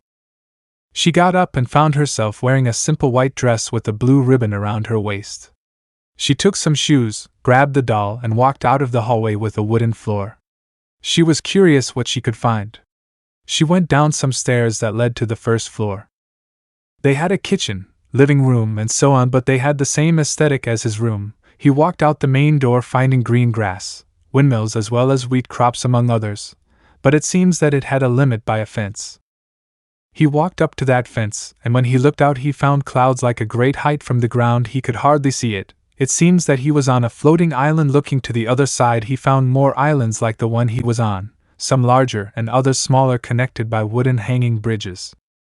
It was a fantasy sight, floating islands above the clouds which seemed to even have their own civilization, which she had yet to find, until she felt a hand on her shoulder which startled her. Issei, hello my little lady, what are you doing up so early? He whispered in her ear with a hint of teasing in those words. She quickly turned around and found Issei with a funny face. He was dressed in a white suit and a blue cape that was held by a medal. He also had a white military-style hat with some gold details, just like the insignia on his forehead. His hands had gloves. Issei, you didn't answer my question. What are you doing up so early? With a small smile. Rias, I don't know. I wanted to come see what you had prepared for me this time. She smiled. Anyway, I like this place. Issei, I'm glad to hear that. Do you want me to show you more of this place? He brought his hand closer to his free one. Rias, of course. I take the brown-haired man's hand which had white gloves. Issei, tell me, what are you interested in seeing first? Walking, both holding hands while approaching a windmill with the same style as the house, with wooden blades. Rias, whatever you want, my tour guide. Her companion gave a slight laugh upon hearing the final part. Issei, well, Miss Gremory, let me show you the wonders of this place. They both walked together again. They passed by the island where they were, finding more things. It was a quiet place. They also found several fruit stands like apples, carrots, among other things with letters that they did not understand. They crossed a hanging wooden bridge to a slightly larger island, which had a few more houses as buildings, a small fountain among others. Rias, I asked, who will live here? Issei, I don't know, but they seem to have a good civilization. It's even fantastic that these islands float. Both continued walking through the place, finding more stands. In one of them they stopped where they grabbed 2 apples, one that Rias quickly began to eat. Issei only brought it closer to his companion's hair. Rias, what are you doing? Looking at the brown-haired boy who had the apple near his hair. Issei, comparing your red hair with the apple. He continued comparing both until after a few seconds he brought the red apple to his mouth, taking a bite. Issei, your hair is redder than the apple. I love the color red. He turned around and started walking. Rias, who stopped watching him as he walked away eating the apple, who followed him thinking one thing. Did he just say that he likes my hair? Both of them were holding hands again, which didn't bother the young woman or the young man, so they let him pass. They were more focused on enjoying the surroundings than seeing if they were holding hands or not. They crossed one last bridge, which led to the largest island of all, from afar. Upon crossing it, they found a great city in the skies. It was more advanced than the houses they had seen before. Even though it was alone, it was large, with shops, buildings, houses, and more things making up the city.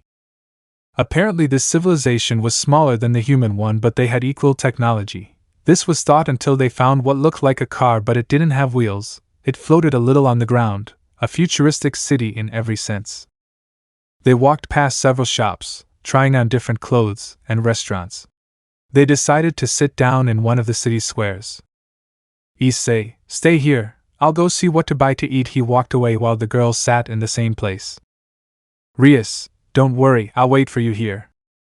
I look at the green areas of the whole place. It was a commercial type or an important plaza because of all the plants, trees as infrastructure of the place, quite futuristic, as well as I leave the doll sitting next to her.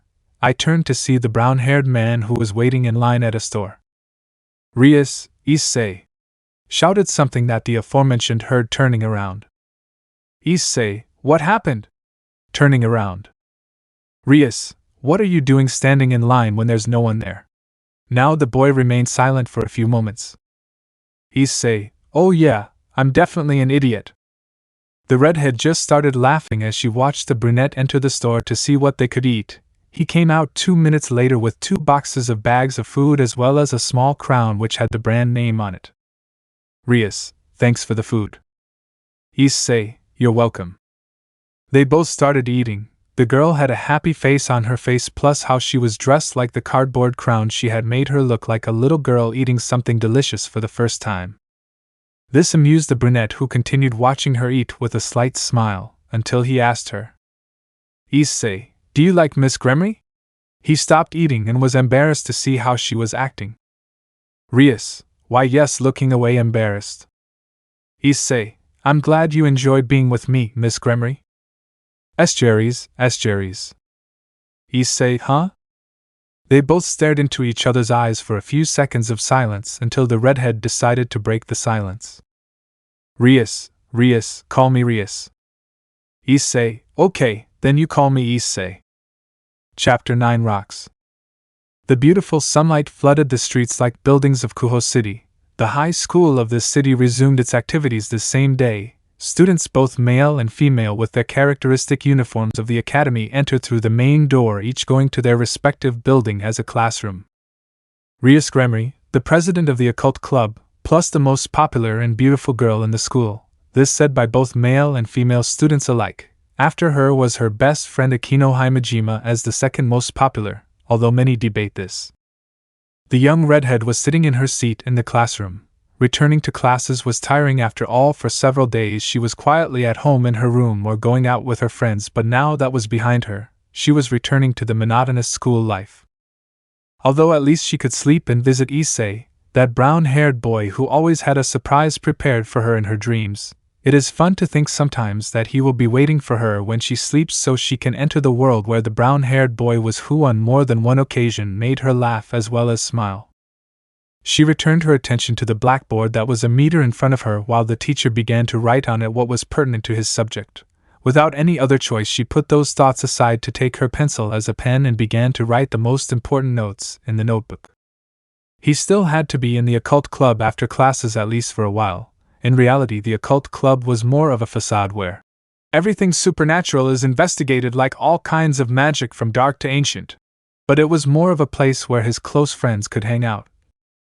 That was the occult club for a time, where the most popular of the academy, which was Rias Gremory's close circle in the place, was. Come on, it was more of a club than anything, and the student council president, Sona Citri, was also friends with Rias, so she knew this, but she let it go by simply out of friendship, like sometimes she could go there to calm down or take a break from her work at school. The workday ended, sleep reigned in the young woman's mind. She was tired of constantly paying attention to the work of being the president of a club, but she had to continue with her status as the perfect girl with good grades, a beautiful face, and that aura of elegance. Just like her father and mother had with the other important families in the city and in Japan. Now she was in the black car that always transported her from high school to her house and vice versa, looking out her window while sometimes she turned her gaze to her cell phone looking at the messages she had with her best friend. But now she only had to get home, take her homework, finish them, and take a shower so she could sleep. Already in front of her house, she got out of the car and went through the main door, being received by most of the maids of the place, as well as then going up the stairs through the hallways of the second floor until she reached her room, which after entering, she locked the door. Her room is just as she left it, with the dresses from her previous trips with Issei to the dream world, the doll like the box of fireworks.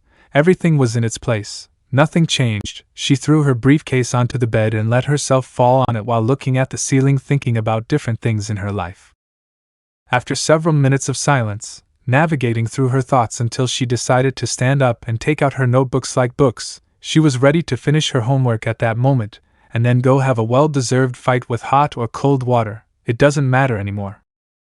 10:27 p.m. was the alarm clock on her bed. It didn't take long to complete her homework like the last time she did it. Now stretching her arms, she decided to look for her pajamas as well as her towel, entering the bathroom for a well-deserved shower. Leaving at 10:43 p.m. It wasn't that late, but since she already returned to school it was better to sleep now to be as rested as possible. She lay down on her bed, covering herself with the sheets, holding her doll beside her. She got up once more to turn off the light in her room, leaving it completely dark. She took a moment to breathe before turning the doll over. Rias, good night. The doll didn't respond. The redhead just turned around and closed her eyes. The breeze began to hit Rias's face, who, without opening her eyes, already knew that she was with Issei. This excited her a little, and suddenly she opened her eyes, getting up to see what was in store for her. He found himself facing the sea, getting up from a bench in a small park with swings and such. A small wall about a meter high separated the sidewalk from the sea. When he looked out, he was about 3 meters high and found sand, although mostly rocks predominated that were strongly beaten by the waves. Rias, now where did Issei go? She turned her head to several sides, finding him standing on the wall looking at the horizon. This way he went to where the chestnut tree was. He soon climbed the wall next to it, standing side by side, looking in the same direction in silence. Rias, what are we looking at? After hearing this, the young man turned to look at her and returned to looking at the sea. It took him a few seconds to look back at her with a confused face, after which the boy was startled. Issei, Rias, what are you doing here? He walked away a little startled. Rias, nothing, I woke up here as always with you and I approached you. Issei, well if you say so, sitting on the wall. Rias, what were you looking at? Issei, the lighthouse. He pointed his hand to a tall lighthouse in the distance on a somewhat small island. The redhead sat next to him, both now looking at the lighthouse, both being constantly touched by the sea breeze, even though the brunette brought his hand a little closer to his companion's. Issei, I've been wondering why we met. Rias, you didn't know you would know me? Issei, I knew that sooner or later someone would come to my house. He brought his hand closer, something she noticed, but I never thought it would be you. Rias, it's bad that it was me, right? The boy looked at her. Issei, no, it wasn't bad. I have fun with you. We do many things together. I like that. Rias, I like it too. I take the brown-haired boy's hand. The boy felt the soft touch of his companion's hand. He smiled slightly at being like this.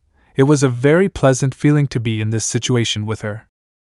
He let go of her hand to get up. She did the same action, both of them getting up, looking at the lighthouse that had its spotlight on at the top of it. Issei, well, you want to have fun, right? She nodded her head. After that answer, Issei threw himself into the sea from that height. Falling on the water, the redhead looked down to find the brown-haired girl sticking his head out of the sea with his hair already like a wet body. Issei, what's wrong, Rias? Come quickly. She, a little hesitant, looked at the great height that separated the place where she was from the sea, after a few seconds of thinking about it while the boy passed her going in and out of the water. Rias, if I jump, do you promise me nothing will happen to me? Issei, if you jump well and don't fall on the rocks, you'll be fine. Rias, thanks for the help. A sarcastic tone came out of her voice. Issei, you're welcome. I looked around for a bit to see where I could jump from, finding it in no time, under the small wall and standing on the rocks, so I had a better place to jump. Issei, are you going to jump or I'll go up and push you? He laughed. Rias, stop making me nervous. The brown-haired boy decided to approach the rocks to start climbing them. The young redhead noticed this and after swallowing a little saliva decided to jump, falling into the water, lifting her in the process. Issei, I don't think it was necessary. He jumps off the rocks again and falls into the water. The Gremory came out of the water taking breaths while turning in different directions, until she found Issei approaching her. Rias, that was amazing. Deep breath. Shall we do it again? Issei, sure, let's go again. After a laugh from both of them, they went back up to the rocks for another jump. The day began to pass for both young people who could do nothing but have fun in various jumps. like occasionally swimming together even though now both were already on the beach. Grabbing some medium-sized rocks, which with the help of the chestnut, it was possible to put faces or things on them, next to it a small mountain with more rocks. Once you finished painting, they would find a place to put them. Issei, I can't think of anything else to draw on these rocks. Any ideas? Rias, put on something you love. Issei, spend time with you? I don't think I'll fit in the whole rock. The redhead's face turned a little red as she looked away. It was a nice compliment in a way. Rias, thanks for the compliment, but you could try to put it in. She continued painting the rocks she had in her hand with a little face. Issei, but how do I put it? What do I draw? I look at what I had in my hands at different angles, thinking about what to put on it. He began to paint the initials R and I on the back of the rock next to a heart. After that he quickly turned the rock to a side where it had nothing. At the same moment his partner turned to look at him. Rias, have you thought of anything yet? Issei, yes, we paint the rock together so we both come up with something. She thought about it for a moment, stood up and left the rock where the others were, which had a small version drawn on it, as if it were a stuffed animal of her. Then she sat next to the brown-haired man who lent her some paint. Rias, it still amazes me how things can appear and disappear out of nowhere. Issei, it's simple if you know how. They both began painting the free portion of the rock, starting with small representative drawings of the places they traveled together: a doll, an hourglass, a house, lilies, 2 cups, fireworks, and a lighthouse, which were painted on the outline of the rock face. Rias, is that an hourglass? Pointing to where it was drawn, it looks like a bow. Issei, leave my bow watch. I point to one of the redhead's drawings. Look at that wrist, it looks kind of weird. Rias, I made it with a lot of love and it got deformed. He laughed. Issei, how much love? He laughed next to her. After finishing the details, they began to draw each other. Rias drew Issei and Issei drew Rias in a somewhat chibi way in the center. When they finished, they both put it in the pile of the others in the center. Sitting facing the sea and looking at the lighthouse, they brought their hands closer to each other again. Rias, I don't want this to end. She touched her companion's hand. Issei, me neither. He joins his hand with hers. Chapter 10 Nautical. Young Rias woke up as always in her bed. While this time her curtains were closed, so it took her a while to realize what time it was. She just got up and looked at the clock on her nightstand and got up quickly and hurriedly to her bathroom. She left in a few minutes, where she had already brushed her teeth and showered. It was surprising how quickly she left, as well as the speed with which she changed, and with her briefcase in hand, she went down the stairs and out the front door, looking at her driver waiting for her outside. It didn't take long for her to get up, and after a few words the driver had to step on the accelerator to drive as fast as possible just as she turned on her cell phone to put the camera on and dress up a little more. After several minutes she finally arrived at school, quickly getting out of the car as she entered through the main door of her house. As usual, everyone present turned to look at her, which made her keep her composure and return to her usual posture. A few minutes passed until she entered her respective classroom and took a seat in her place. She looked out the window for a few seconds, remembering what happened with Issei the night before. Not being able to help but touch her hand where she had contact with the brunettes, she remembered how soft and warm it was. It was like that for a few moments until the teacher, as usual, passed through the door, starting the classes for that day. He only hoped that it would not be as tiring a day as usual. The Japanese education system could only be described in one way: tiring and demanding. Time passed quickly as usual, now leaving Ko High School while her driver waited for her. She was lucky because this day at least the task was not too much as to take the whole afternoon. In a certain way it was a respite for her from everything that has happened these days. When she got home she felt like she was gone for a while. She entered the room as quickly as she could while the door closed behind her, throwing her backpack on the bed as she fell onto it, stretching, and after a few minutes staring into nothingness she decided to get up from her bed. He took the notebooks from his backpack and approached his desk with a small lamp, leaving his notebooks on the table while he settled into the chair. Looking at what task he did first, it was his turn for math. The minutes passed on the clock on the redhead's table as she answered several problems one after another, as well as the few tasks that were left to her. she finished at an approximate time of 9:28 p.m. was what the clock marked when she finished with her responsibilities. Now giving a last stretch in the chair, she looked at her cell phone. Finding no messages. Everything was empty. Apparently her friends were just as busy as her. But it didn't matter. Rias just left it on the table and began to look for her pajamas as well as her towel to get in the bath. She was anxious to see Issei again. It was always something different when she dreamed about him, and she loved it. While I was looking for the aforementioned things, I was thinking about what I would do this time to make her have a lot of fun like I always did. I already had several ideas about what I would experience this time, but it was better to wait for them to surprise her. So without further delay, she went to take a shower, which didn't take long, maybe about 10 minutes. When she came out with the towel covering a large part of her body, she found her pajamas and put them on quickly. She looked for the books like notebooks for the subjects she had to do that morning. She stroked her head and spent a while playing with the doll that the brown-haired boy gave her. After finishing these actions, she decided to unmake her bed. It was exhausting to be a student in Japan because of the amount of time, work, and homework that had to be done. There wasn't much rest, so this was her daily routine. She lay down on her bed hugging her doll while she settled in it, looking for a place to sleep comfortably, which didn't take long, already covered by the sheets and with the doll in her hand that kept her company when she wasn't with her friends Akeno and Kaneko, as well as when she wasn't with Issei, so it was, so to speak, a small and silent confidant for her, who watched everything quietly as well as listened to it. Closing her eyes, she finally managed to sleep, although a bit early, but she was already intrigued by what the boy would have in store for her. Fish sounds, a strange blue light hitting her still closed eyes, her bed which she felt already changed by the softness it gave her as well as her pillow. She slowly opened her eyes, finding something quite spectacular. Finding himself in a somewhat luxurious room with white walls like the finest porcelain, a bed in which he rested just like hers but softer and more comfortable. The furniture seemed to be more futuristic but still with a touch of current modernity. But something caught her attention more. It was the large window a few meters away from her which gave her an incredible view under the sea. From that place came the blue light being from the sea. She got up, discovering that the doll that accompanied her was next to her. She approached the gigantic window, watching the fish pass by like the flora around her. It was a beautiful sight, with fish swimming peacefully, along with corals and various other aquatic plants scattered around the place, giving it the feeling of virgin land that has not been desecrated or modified, at least not too much.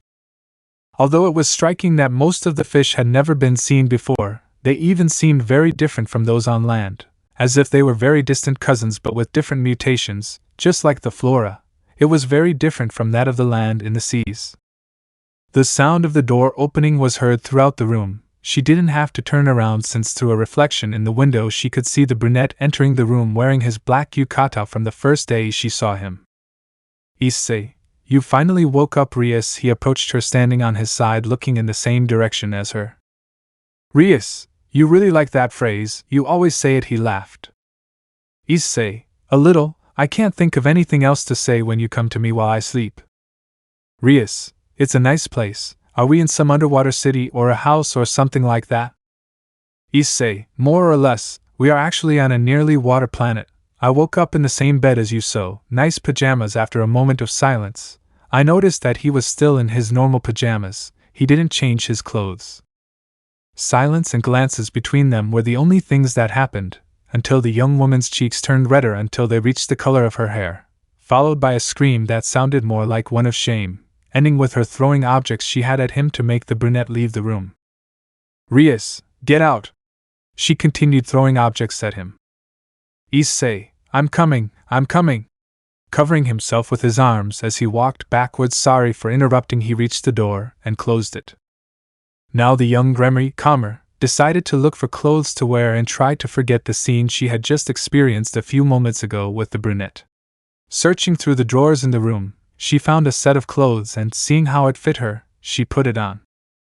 Now she was wearing what looked like a scientist's coat as well as pants and a shirt. It wasn't the best, but it was that or being seen again by Issei while she was wearing her pajamas.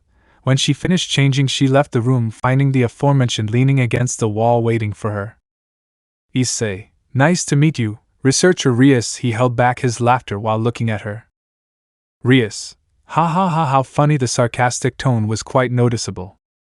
She closed the door to the room and found herself in a hallway lit with energy-saving bulbs. It seemed to be made of the same material as the walls of the room, so after a few moments, the boy in the black yukata offered her his hand, which she quickly understood the message and took it. Issei, I want to show you something. He started walking, followed by the redhead, both holding hands. Rias, could you continue telling me what you wanted to say before what happened a while ago? Issei, sure, nice pajamas. I really like the part about your chest. A second later, a loud sound was heard throughout the halls of the complex, like the word pervert, followed by another sharp blow, which was surely the brown-haired man's body falling to the ground with a lump on his head in the shape of a ball, like a small steam coming out of it. Rias, seriously, tell me exactly what you wanted to tell me. She hugged her wrist while she watched the brunette getting up from the floor and rubbing the lump on his head. Issei, okay, I went to investigate the place while you were sleeping. From what I see, it would surely be some kind of laboratory or something like that to investigate the planet. They both arrived at what appeared to be a dining room as well as a kitchen, with several chairs in the place. They both began to look around, looking at both decorations and flowers that they still did not recognize. The brunette opened the refrigerator and found some food. He opened the freezer and found something that made him get stars in his eyes. On the other hand, the redhead found a few things, but nothing important, just papers and documents. From one moment to the next, she tensed, feeling something cold on her neck. When she turned around, she found Issei eating a small chocolate cake. Just as cold was another one he offered her, which had a small penguin on the cover. Issei, do you want one? He continued eating while offering one to her. Rias, give it to me. She snatched it from his hands and then opened it and started eating it. Issei, thank you, right? She turned to look at him while taking a bite of what she had in her hands.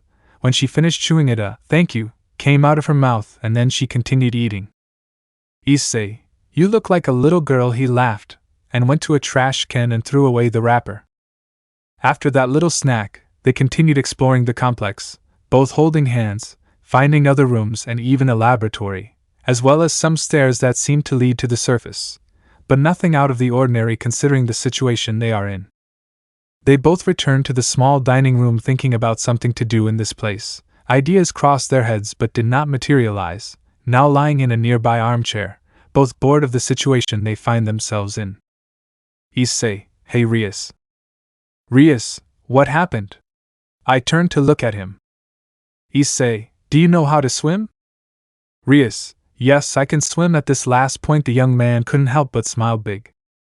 He got up from the armchair and began to walk through the corridors, which his companions soon did the same and followed him to see what he was up to. They found some stairs that led to the highest part of that complex. Still with the light on, the brown-haired man began to climb them, and finding a hatch, he decided to open it. Upon exiting this, he noticed that he was now right on the surface of the planet. Wherever he looked, he only found sea as far as he could see. Rias still came to the surface with her wrist in hand. Some yellow stairs that were outside the complex submerged a little in the water. Issei, what do you think about taking a closer look at the fish we saw in the room? He began to take off his yukata to leave it next to the hatch, remaining only in a few clothes, still hiding his private parts. Jumping into the water while raising a large column of water that ended up wetting the girl, who was seriously thinking about whether to jump or not. After all, she didn't have a swimsuit, so it could be somewhat uncomfortable. Only with her feet she touched the cold water of the sea, as well as her doll that was sitting next to her. On the other hand, Issei swam calmly and occasionally came to the surface, trying to convince Rias that she was still playing with the water occupying her feet. Issei, come on Rias, let's have fun here. Rias, but at least let me change. This was answered with an, okay, I'll wait here. She went back into the complex looking for a swimsuit or something she could wear. It didn't take long for her to find something like that in one of the rooms, so she decided to take off the clothes she already had and put on what she found.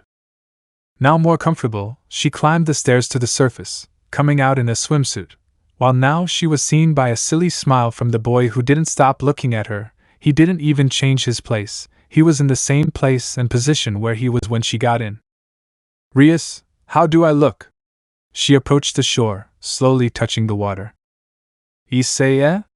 A little confused. Yes, you look okay. He turned his head looking somewhere else while trying to do something embarrassing, being his red cheeks.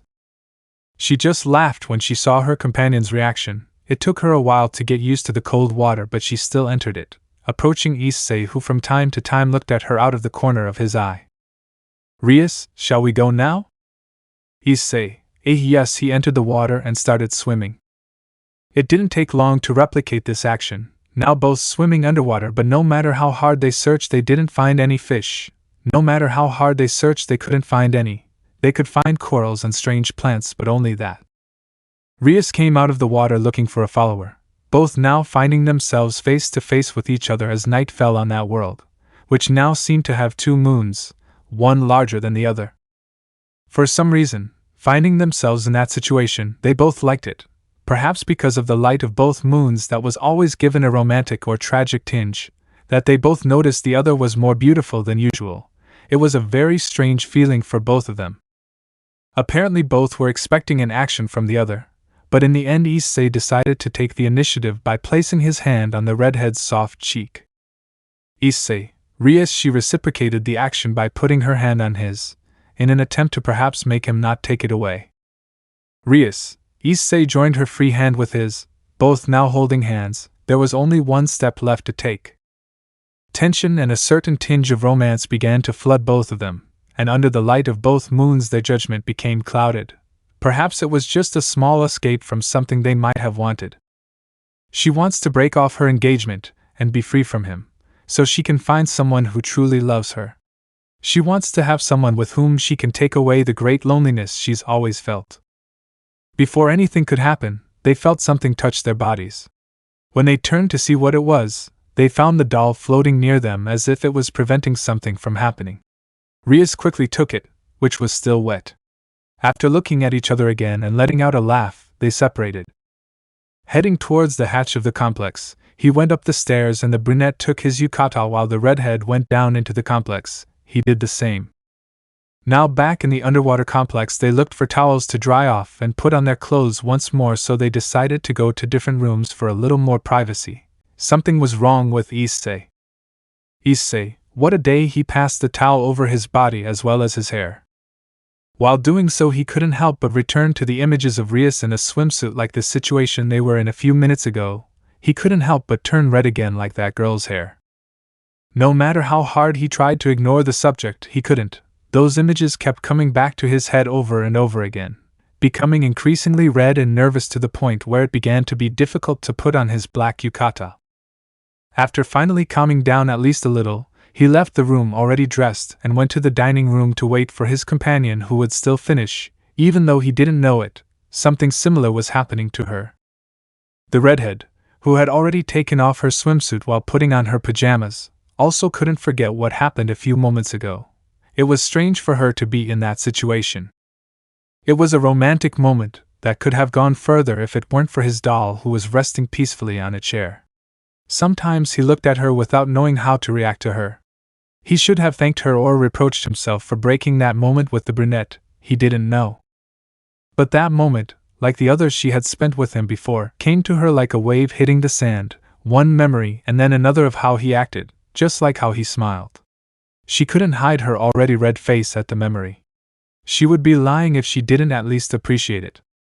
Rias, deep breath. Rias, calm down. Rias, calm down. He's just a good friend. The moment of the drawings in the observatory in that desert, that strange city of chaos, and that toy store, the garden where he came as if he were a duke or prince from some fairy tale. Rias, just a good friend. The sea of glasses where they both ended up wet, the fireworks like the beautiful gold details he made for her. He didn't care too much about the material things, but he thought the things he gave her were a nice detail. Rias, just a good friend. Now her mind was dominated by one person, that was Issei Hyodo. She finished changing into her pajamas, which were covered by the clothes she found there.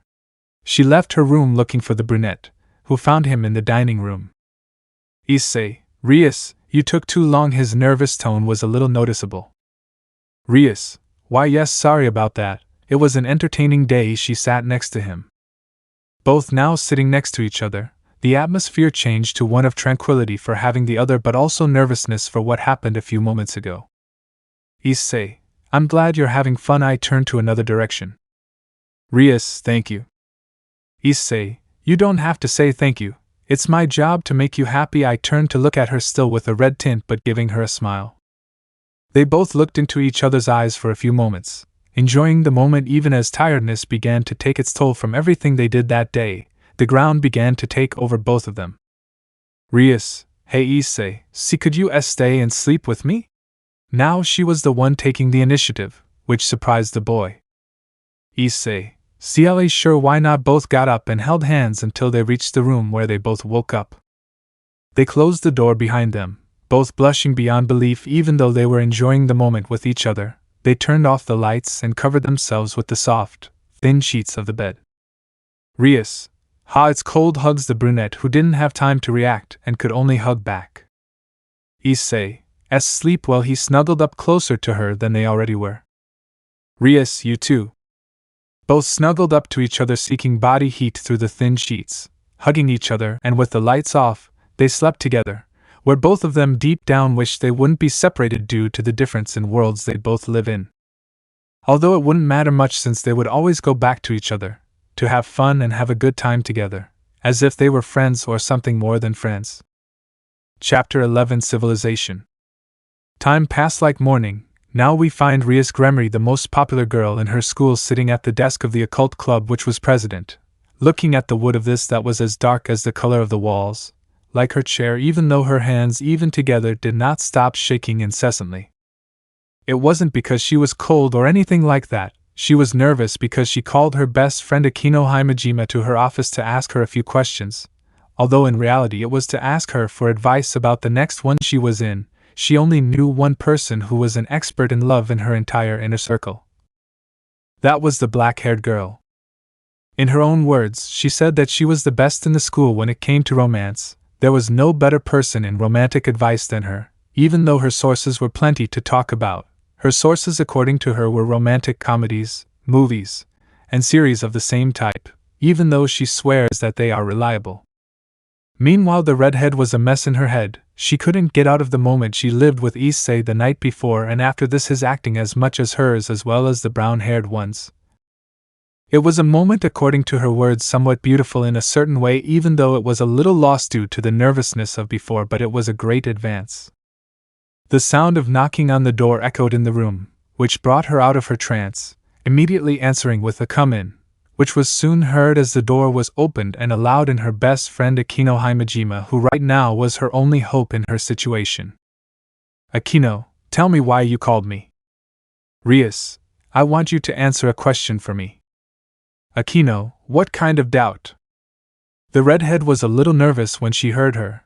How would she tell her that it was a love doubt when she made a scandal, when the gossip of the mind was passed easily through the walls of the Gremory family, and her best friend also helped in that scandal when it was only a possibility? If she told her that her doubt was a love one, not only would she die of shame, but in a certain way she would add fuel to the fire that she has a lover, and several things would happen. Her friend would interrogate her, which didn't scare her, and nothing, after all, knowing her, it would only be about how they met, what his name is, and whether he goes to the same high school or another. What worried her was the interrogation with her parents. If the last time the moment with her parents was already awkward, now it would be even more so, because at least the youngest daughter of the family was showing signs of falling in love, but not precisely with her fiancé Razor Phoenix, but with someone else. Just like her parents, they would give her talks on that subject, since from their point of view, having their daughter with a lover and already having a fiancé, even when the marriage was forced, would give a very bad image to the Gremory house, something they did not want. She took a deep breath, knowing that if she told him, there would be no turning back and that it would change many things in her life. But now that didn't matter, so she opened her mouth and let her words out on their own. Rias, some loving advice. She took a last breath as she watched her friend Akeno Himejima's face begin to smile bigger and bigger. Akeno, era, so little Rias asks me for some love advice. Why would that be? She brought the palm of her hand to her cheek as her face changed to one of curiosity, even with her already calm smile. Rias, it's not what you think. She quickly got up from her desk. It's just curiosity. Akeno, isn't that what I think? He approached where she was. If I thought it was because you were curious. The redhead remained silent as she slowly sat back down in her seat, while the black-haired girl's amused smile seemed to look at her from within. Now she was in trouble. All that was left to do was tell her the truth. Rias, well, you see, I have felt something strange for a boy, you understand? Akeno, how strange. Now she was only paying attention to the words. Rias, I feel good around him, I have fun with him, and when I feel him too close I get nervous. Do you have any idea what it is? A shriek came from the room that could even be heard outside the building, coming from the black-haired woman. She already knew what she had, she was in love, but due to the constant isolation imposed by her parents, perhaps she didn't really know what those feelings were. After several breaths, she turned to look at her with stars in her eyes. Akeno, come on, tell me, what's his name? Do I know him? Does he study here? What's he like? Is he your lover? The barrage of questions began to come out. A drop of sweat appeared on the back of her neck while in front of her was Akeno doing an interrogation with stars in her eyes. For other things she wasn't much, but for gossip and rumors she was the first to know everything. But what did it matter, she just had to answer. Rias, a sigh came out of her mouth and decided to speak. His name is Issei Hyodo. You don't know him, he doesn't study here either. His hair is somewhat tall and he beats me by several centimeters. Akeno, okay, one last question is missing, so tell me, is she your lover or not?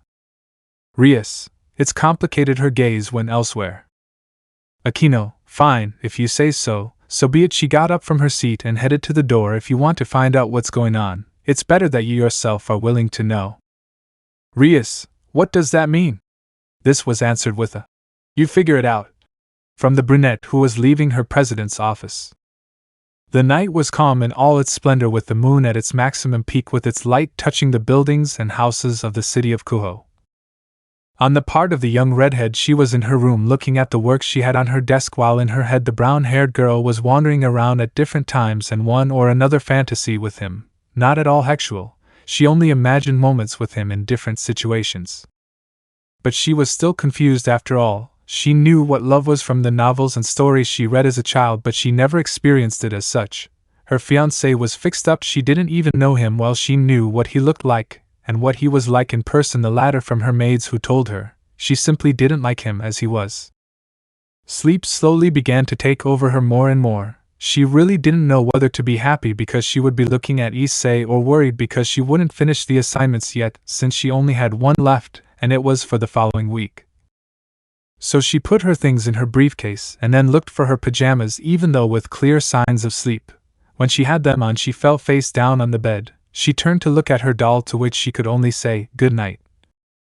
She felt her pillow change softness even with her eyes closed. She wondered where she was lying. When she opened them and looked up, she found Issei stroking her hair like a forehead. She was remembered on the brunette's lap, and from the latter's face it didn't seem to bother him, but rather he liked seeing her like that. "Issei, you're finally awake. You looked cute asleep," he smiled while still playing with his companion's hair. While she remained in the same position, analyzing and understanding the situation, little by little her cheeks turned red with the same tint as her hair. Feeling the heat of the blush attack her face, she quickly got up from her lap, now sitting right next to her with the brown-haired boy. "Rias, Issei, hello." Her tone gave her away something that the aforementioned realized. "How are you?" "Issei, fine, I feel fine." Turning around, he found himself in a somewhat strange cabin. Its shape was triangular while they were both in seats side by side as if it were a transport. In front of them a window that gave a rather strange but at the same time interesting view for the landscape it allowed to see. The sky as the distance was cloudy, although from some clouds you could distinguish the light of a moon, while in the distance large black columns with the height and size of futuristic skyscrapers, some taller as far as others. He got up from the seat looking out the window, and when looking down he noticed that it seemed to be water but somewhat different. It was a strong black color. It did not seem to be dirty, which seemed to be its normal color, so to speak. "Rias, do you know where we are?" he asked without turning to see Issei, who stood up and stood next to him. "Issei, we are in what remains of an advanced civilization from what I know. A flood so great destroyed their houses." She looked at him. "Rias, the structures in the background are its buildings." "Issei, what's left of them? If you're wondering where we're standing is a tram, I think. We're a bit high, so don't look down." She ignored it, so when she looked down she noticed how high they were. This scared her a little. But then she calmed down when she felt the boy hug her from behind. When she noticed his arms and body she blushed, while in her head the idea that he wouldn't let go was on her. Issei, don't be scared, I know it's high, but don't worry, you're fine. I take her hand and bring her closer to the window. The atmosphere was becoming different. It was going from a simple moment of friends to a romantic one. The affection they had for each other was already more evident. Rias was already more than red from feeling the hug and the security it provided her. While the brunette was somewhat nervous but managed to hide it, he had a beautiful girl in his arms and could smell her hair. It was a strawberry fragrance. He detected it well, just as she did not want to let go of that hug while they continued looking at the ruins of the ancient civilization. They didn't notice it, but in the distance a building that was still standing was taking them on the cable car. A building with a white light coming out in the form of a laser towards the sky, but that didn't matter now. They would get there. It would take a few minutes, but for now they would enjoy the moment together. Rias, you know, I like this. She touched the brown-haired boy's arms with hers. Issei, you like what? Looking down at her. Rias, being with you. She turned her head to look at him. While she smiled, he was quick to replicate the same action. Time passed quickly while they had that moment. The cable car stopped at the doors of the large building that was still standing. It seemed to be floating, but it didn't matter. The doors opened and they got out of the transport. They looked together, holding hands, at the colossal structure in front of them. They walked together up the stairs of that structure, getting closer and closer to its doors, holding hands, and at the same pace, they reached them. When they were in front of them, as if they were detected, the structure opened its entrance in front of them, and all they could see was a hallway lit with neon lights. Both entered that hallway, finding various somewhat strange and abstract decorations, a place that seemed to have incredibly advanced technology that was difficult to decipher. Even though it didn't matter to them, they found another glass door which led to a large room. A cylindrical room up to the ceiling. The gigantic lightning bolt in the middle was white, as were banners or what appeared to be flags on the walls on different floors. Tables like green plants were at ground level. Rias, it seems familiar to me, I don't know why. Issei, maybe why it could be humanity in the future. Hearing this, they both laughed a little, walked along the marble floor that decorated the first, and looked for things that were just as star-like, like posters that were holograms, or a cube with lights that kept spinning. Without further delay they found an elevator that seemed functional. They both entered and the redhead touched the button for the top floor, and it began to go up with them inside. Issei, what are you planning? Rias, making a decision. This last thing caught the brown-haired boy off guard, both indecisive and worried upon hearing those words. What would he try, or why would he do it, was on the brown-haired boy's mind. Upon reaching the roof, they both walked out hand in hand and near the shore. She let go of the brown-haired boy's hand and then turned to look at him. He looked at her in confusion, in a silence that lasted a few minutes, since Issei decided to break it. Issei, what are we doing here? Rias, I want to tell you something. The brunette still had his confused face, while the redhead's only visible expression was her blush and nervousness, as well as her hands that wouldn't stop shaking. Rias, you know, you've helped me a lot by making my life fun. You've given me gifts even when I didn't force you. You've given me good times together, and I want to have even more good times with you, so that's why I'll give you a reward or a gift for all that. Issei, no need for a gift. Issei was interrupted by Rias's quick approach, who, upon being face to face, took the courage to join her lips with his in a kiss full of affection and love. The brunette was a little startled, but seconds later closed his eyes, accepting the kiss. Rias put her arms around Issei's neck and her hands on her hips, both in a kiss full of love, while in the background the ruins of a civilization which was no longer existent was a quite beautiful contrast in a certain way. The kiss was soon separated by the vital oxygen for both. Now both looking at each other, blushing, only gave them time to say one word. I love you. Chapter 12. Doll. The morning woke Rias Gremory, who was in a good mood when she opened her eyes. After all yesterday, she was finally able to clarify her feelings for the brunette with that kiss they shared at the top of the tower. It was somewhat romantic, but even if it weren't, she would still enjoy it. She couldn't wait to see him again at night. Even though Issei was probably in a mess in his head, it was clear that the kiss caught him off guard, but at the same time he ended up reciprocating, so it would only be a matter of time before he clarified his feelings for her. Rias got out of bed like an excited little girl, heading to her bathroom while humming a song. It was the usual, just brushing her teeth and fixing her hair, so she went out a bit quickly and then started putting on her high school uniform. With her things already ready for school, it being Friday, it couldn't be better. As she went down the stairs, the maids and workers of the Gremory house could notice how happy she was. Some let it go, but others looked at her with intrigue. It was not because it was Friday in previous years that she did not act like that. It was obvious to everyone that something was happening for her to act that way. So the gossip, like rumors if they were already heard before, would be more now. She left her house and got into the black car that was her daily transportation, which quickly accelerated to take her to her destination. On the other hand, Rias Gremory looked at her cell phone, apparently sending a message to her friend Akeno Himejima about the situation. Today would be an interesting day for her and her close circle. Cold, snow with its white tint on trees like a wooden cabin with a fireplace that warmed a chestnut tree sheltered inside it. It was Issei, but this time he looked different. Maybe it was his clothing or that it was quite cold. Maybe it was that now he was shorter in height than normal. Or why now he was a 12-year-old boy in appearance, but he was still the same as always. Issei, now how will Rias see me when she arrives? He remained static and thoughtful. A blush suddenly appeared on the face of the now brown-haired boy, just by remembering the red-haired girl who kissed him on the last occasion, saying, "I love you." It was embarrassing to remember her, but he didn't stop. He was in love and it was too noticeable. Just by remembering everything about her, this caused him to blush, as well as his nervousness was greater. Her smile, her hair, her acting, her body, everything enchanted Issei, and he couldn't stop remembering her. What could he do?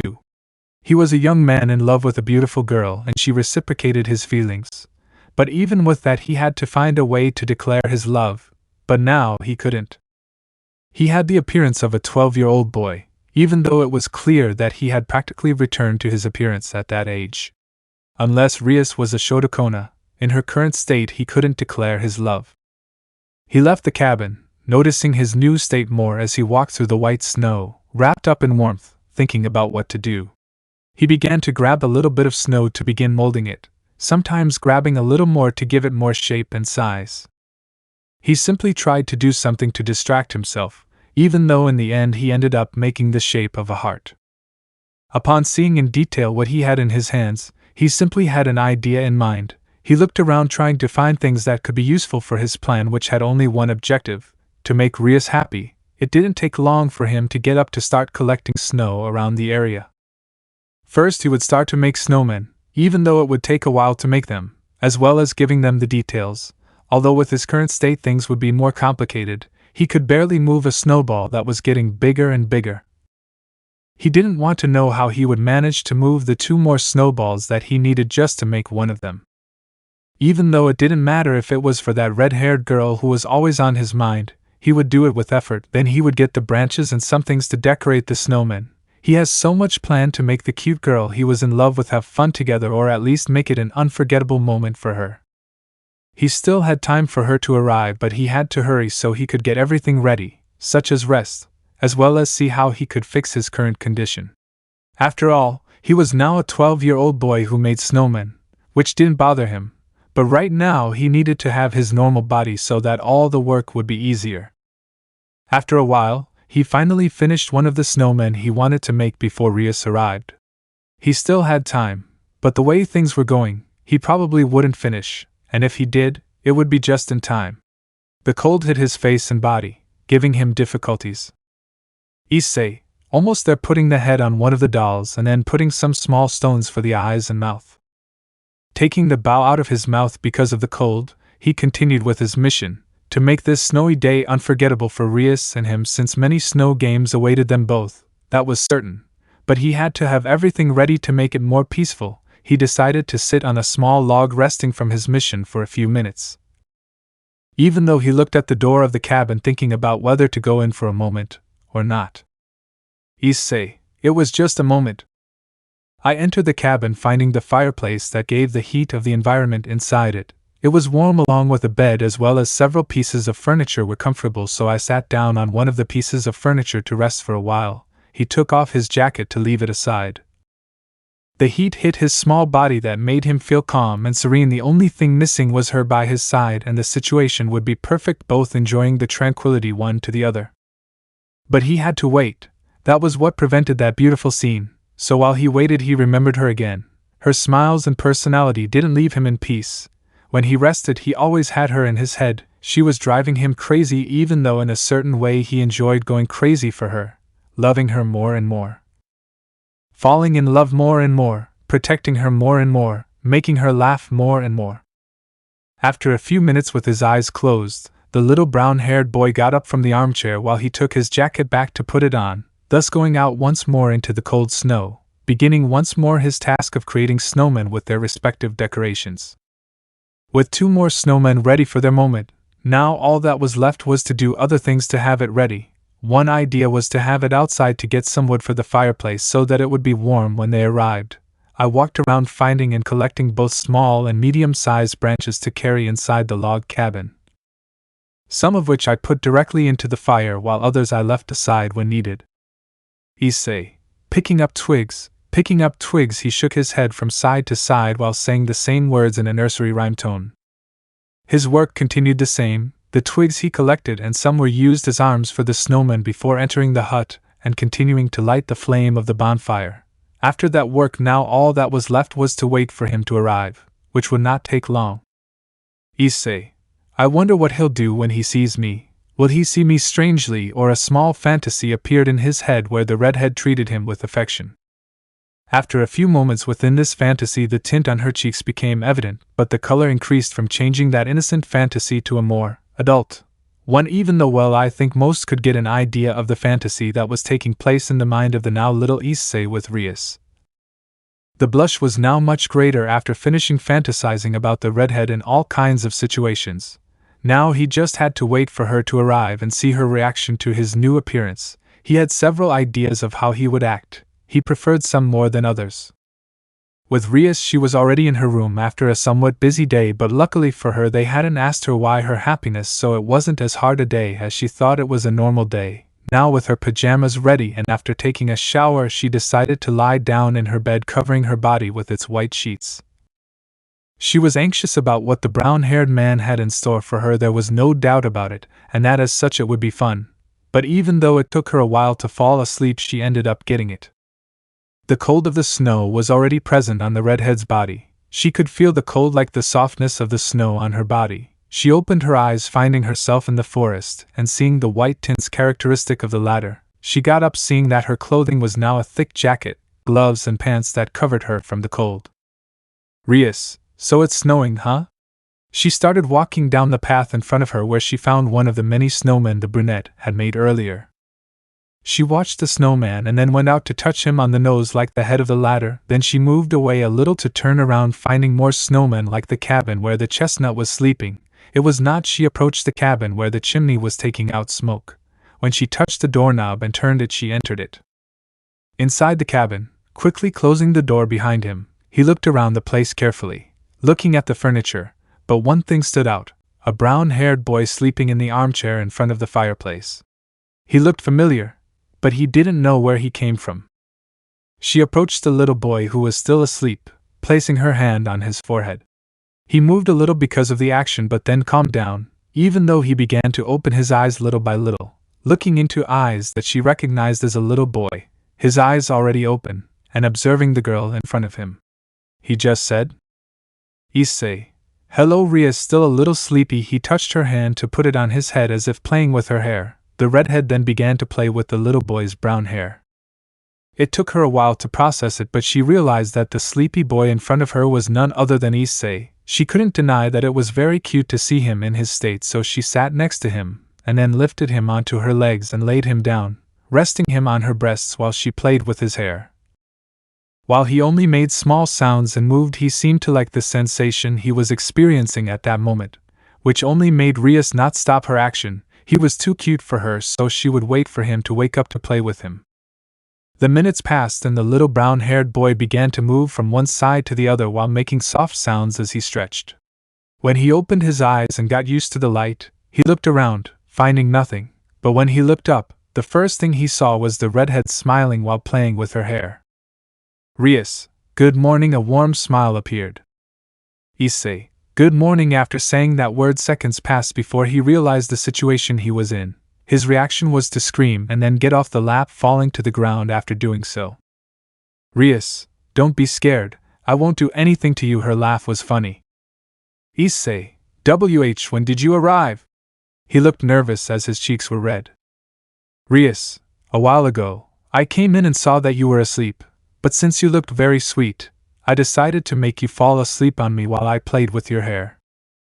Issei, well, as long as it's you and not someone else it's fine. He got up from the floor while cleaning his clothes. Rias, so you like that I did it? She rested her cheek on her arm while a smile appeared which grew bigger and bigger as she waited for the brunette's answer. Issei, why if I say no? I say maybe. A tangle began to arise in his mind. Maybe. She just laughed at that reaction. Getting up from the couch, she went to the brown-haired boy to take his hand while he looked at her. It was a snowy day, so it was law to have fun in those moments. Both now holding hands, Rias having a calm smile on her face, Issei having a blush like a smile that was barely noticeable but was there. He didn't want her to see him like that and start making fun of him. Issei, well, let's do something. He left while covering his face, blushing and leaving the cabin. Rias, let's go. The smile remained on her face. They both left the cabin to start playing. Some activities they did were making snowmen again, throwing balls at each other's faces or some part of their bodies. It was fun to be next to each other, even though sometimes the redhead acted very affectionately with the little brown-haired boy, which sometimes made his nervousness get the better of him, and he ended up stuttering or doing something wrong. But it didn't matter. It was funny in Rias's eyes, who sometimes bothered him more to see the limit he would have. Rias, hey Issei. Issei, what do you want? While turning his face to the other side. Rias, I love you. She hugged him from behind, rubbing her breasts with his head. Issei, I love you too, he said, looking at the white and cold ground. Chapter 13. Serene Feather. The heat of the sun entered through the windows directly into the room of a beautiful young redhead who was slowly waking up from a good dream she had just had, where she and a small chestnut tree were having fun in the snow, although that was left behind, slowly opening her eyelids, getting used to the light entering. She didn't have to worry because it was the weekend, so she stayed in her bed for several more minutes looking at the ceiling, remembering everything she had experienced in the dream. Rias, now he'll think I'm a Shotakona. She put her left arm covering her eyes even though he looked cute like that. He decided to get out of bed and walk towards the bathroom. He had to do his business, like fixing his hair a bit, as well as cleaning himself up, getting in with a towel in hand. Once outside, he began to search through his closet for some somewhat comfortable clothes for his stay at home. He had no plans to go out today with either Akeno or Kaneko, even though the former had to tell him what happened yesterday. It was as if she advised on that kind of thing, so from that day on, every time something happened with Issei the next day, she would tell Akeno to ask for advice or help her on how to move forward. She was a beginner in this matter, even though Akeno was also something. She only said that romantic comedies teach you a lot, you should watch some. Even though in reality she was using the relationship between Rias and Issei to experiment, see what worked and what didn't. That was one of her goals, even though she didn't want to admit it. Now changed into somewhat loose clothing, she headed to the door, leaving the room, through the hallways adorned with elegant embroidery like portraits or photos where she was at different stages of her life with her parents, or only they were in those photos. She looked at them out of the corner of her eye, even though they were beautiful memories. Some with her parents, other times she remembered the fights she had with them, so for now, as long as she looked at them better. He went down the stairs to the dining room where several maids were waiting for him, putting his breakfast on the table. When it was school days, he didn't have time to have breakfast at home, but when it was the weekend, he could indulge himself even if it was once or twice a week. He sat down while looking at his breakfast in front of him. Taking a fork, he began to eat. His curiosity was focused on the night. Sometimes he would like to be in that world all the time. It was true that he had family, friends, and more here, but other times he just wanted to stay with Issei for a little while longer at least.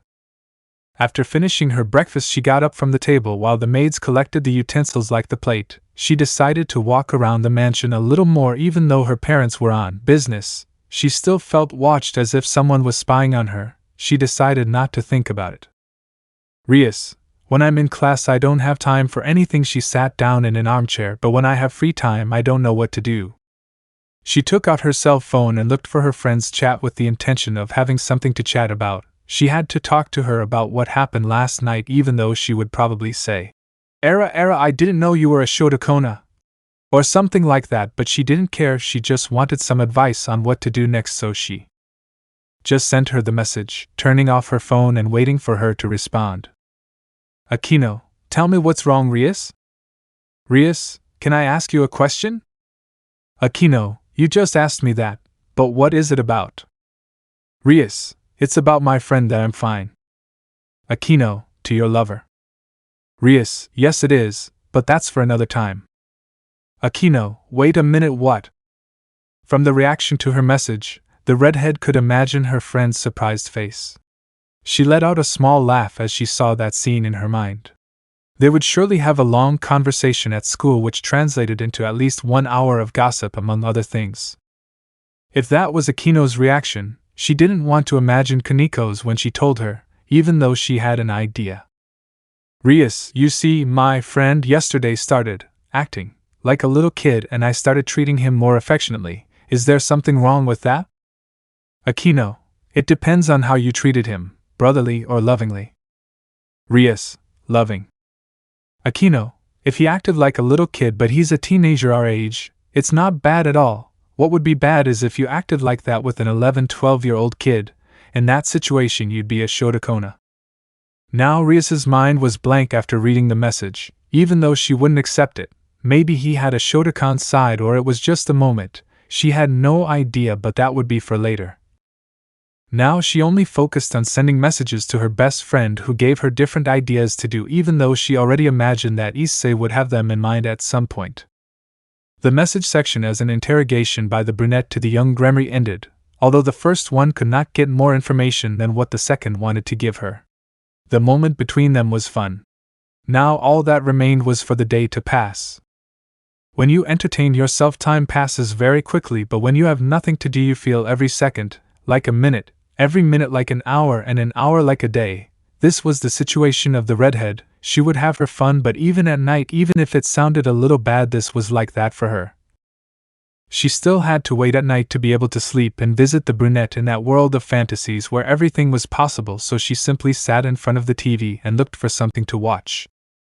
The night fell as quickly as if it were seconds. Her day of rest passed in a check. Now she just had to go to sleep or do something useful, even though she preferred the first. She went to her room, going up the stairs until she reached her room. She didn't even get ready to put on her pajamas or take a bath. She just wanted to sleep and visit her lover/boyfriend named Issei, a brown-haired man who always gave her smiles as guaranteed fun. Fog was what predominated at the bottom of some large mountains where there were only Japanese-style temples. They looked like houses. Waking up the redhead at the door of one of them, she looked around in search of the brown-haired man, even though she couldn't find him, but a strange sound caught her attention. It was as if they were swords approaching quickly, light as feathers, cutting the air gently but quickly. The sound came from a cliff full of fog. When she peeked her head out a little, when she saw what it was, the sound intensified. Rias. Hello? She asked as her gaze continued on the fog of the cliff until something shot into the sky at great speed. It was none other than Issei, as he stood on top of a straight sword but with a blade in the shape of sea waves on the sides. His hair was no longer brown but strong blue, with a large white chest. Winged from it, several swords of the same shape of which he was mounted followed him. His outfit also changed, now being a blue similar to his hair with golden touches like the collar of the suit came to reveal a bit of his chest with a hem. Now his gaze returned to the redhead who was watching him. This leap of the sword towards Rias, her companions followed it until they touched the ground, where in an incredible magic trick they all joined in a sword, which was placed in Issei's hand. Now in front of his beloved partner, he decided to speak. Issei, hello Rias, how was your day? With a wide smile as he approached her. Rias, it was kind of boring, to be honest, although he was happy to know that I would spend every night with you. Taking a little initiative, she approached him, taking his free hand. Issei, I have something planned for you, but we need to get into the temple. Rias, what have you got in store for me, huh? She asked with a hint of amusement in her words. Issei, I was planning to spend some time here inside the palace and then take you for a trip through the night sky, okay? He turned to look at his companion. Rias, I think it's an excellent plan. Both entered the temple through the large door, finding it decorated with various golden shapes, as well as a red wooden floor. In the center, a large drawing of a crane with a golden circle around the edges, giant pillars that reached the roof of the temple. In the center above the drawing, there was a table with traditional food, along with floating candles around the table and chairs made of the same wood as the building. They sat on the wooden chairs now facing each other with candles around them and food. Both smiled at each other as they began to taste the dishes one by one, although Rias seemed much more eager to eat, which made Issei laugh slightly, who could only watch as his partner ate everything she found. Issei, you made me remember that time in the plaza when you finished everything. He put some rice in his mouth. Rias, sorry, but I'm hungry. She took her porcelain plate and put it aside. Besides, that day in the plaza, it was your fault for having given me the freedom to order whatever I wanted. Issei, then it's my fault for letting you order whatever you wanted. He laughed again. Rias, but don't stop doing it, please. They both put their plates aside and then looked into each other's eyes. Issei, can you repeat that for me again? He rested his cheek on his hand while looking at her with a smile. Rias, can you continue fulfilling my whims and desires? She made cat eyes which were taught by Kaneko on that outing she had with him.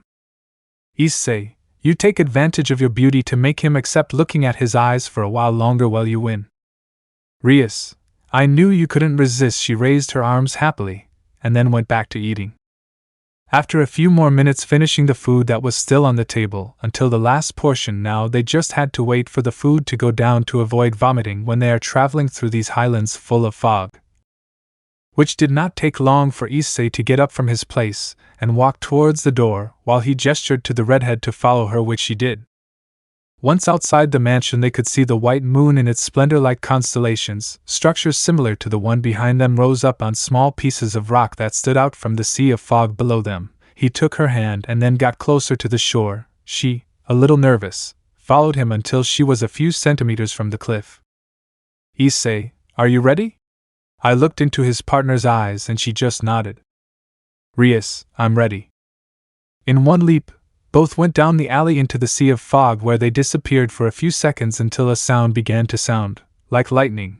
Both Issei came out carrying Rias' bridal style, while she was on top of a sword which could hold the weight of both of them, while they climbed as high as possible on it. A scream came from Rias which then turned into laughter as she saw how they now rose up to the night sky along with the constellations. While these decorated the night sky, now both looked up to be able to see even more of those beautiful views. Rias tightened her grip on the brown-haired boy, who could only smile and continued looking at her for a few moments until she noticed his gaze. She turned around, meeting his eyes that kept watching her, so little by little they brought their lips closer, saying in a soft tone of voice, I love you. After that they brought them together, giving a nice kiss that only the moon and the constellations witnessed. Let me know in the comments below if you guys want the next part. Also check out my other video that has been shown and left. Thank you for watching. If you enjoyed this video, please like and share this video. And have a fantastic day. Bye.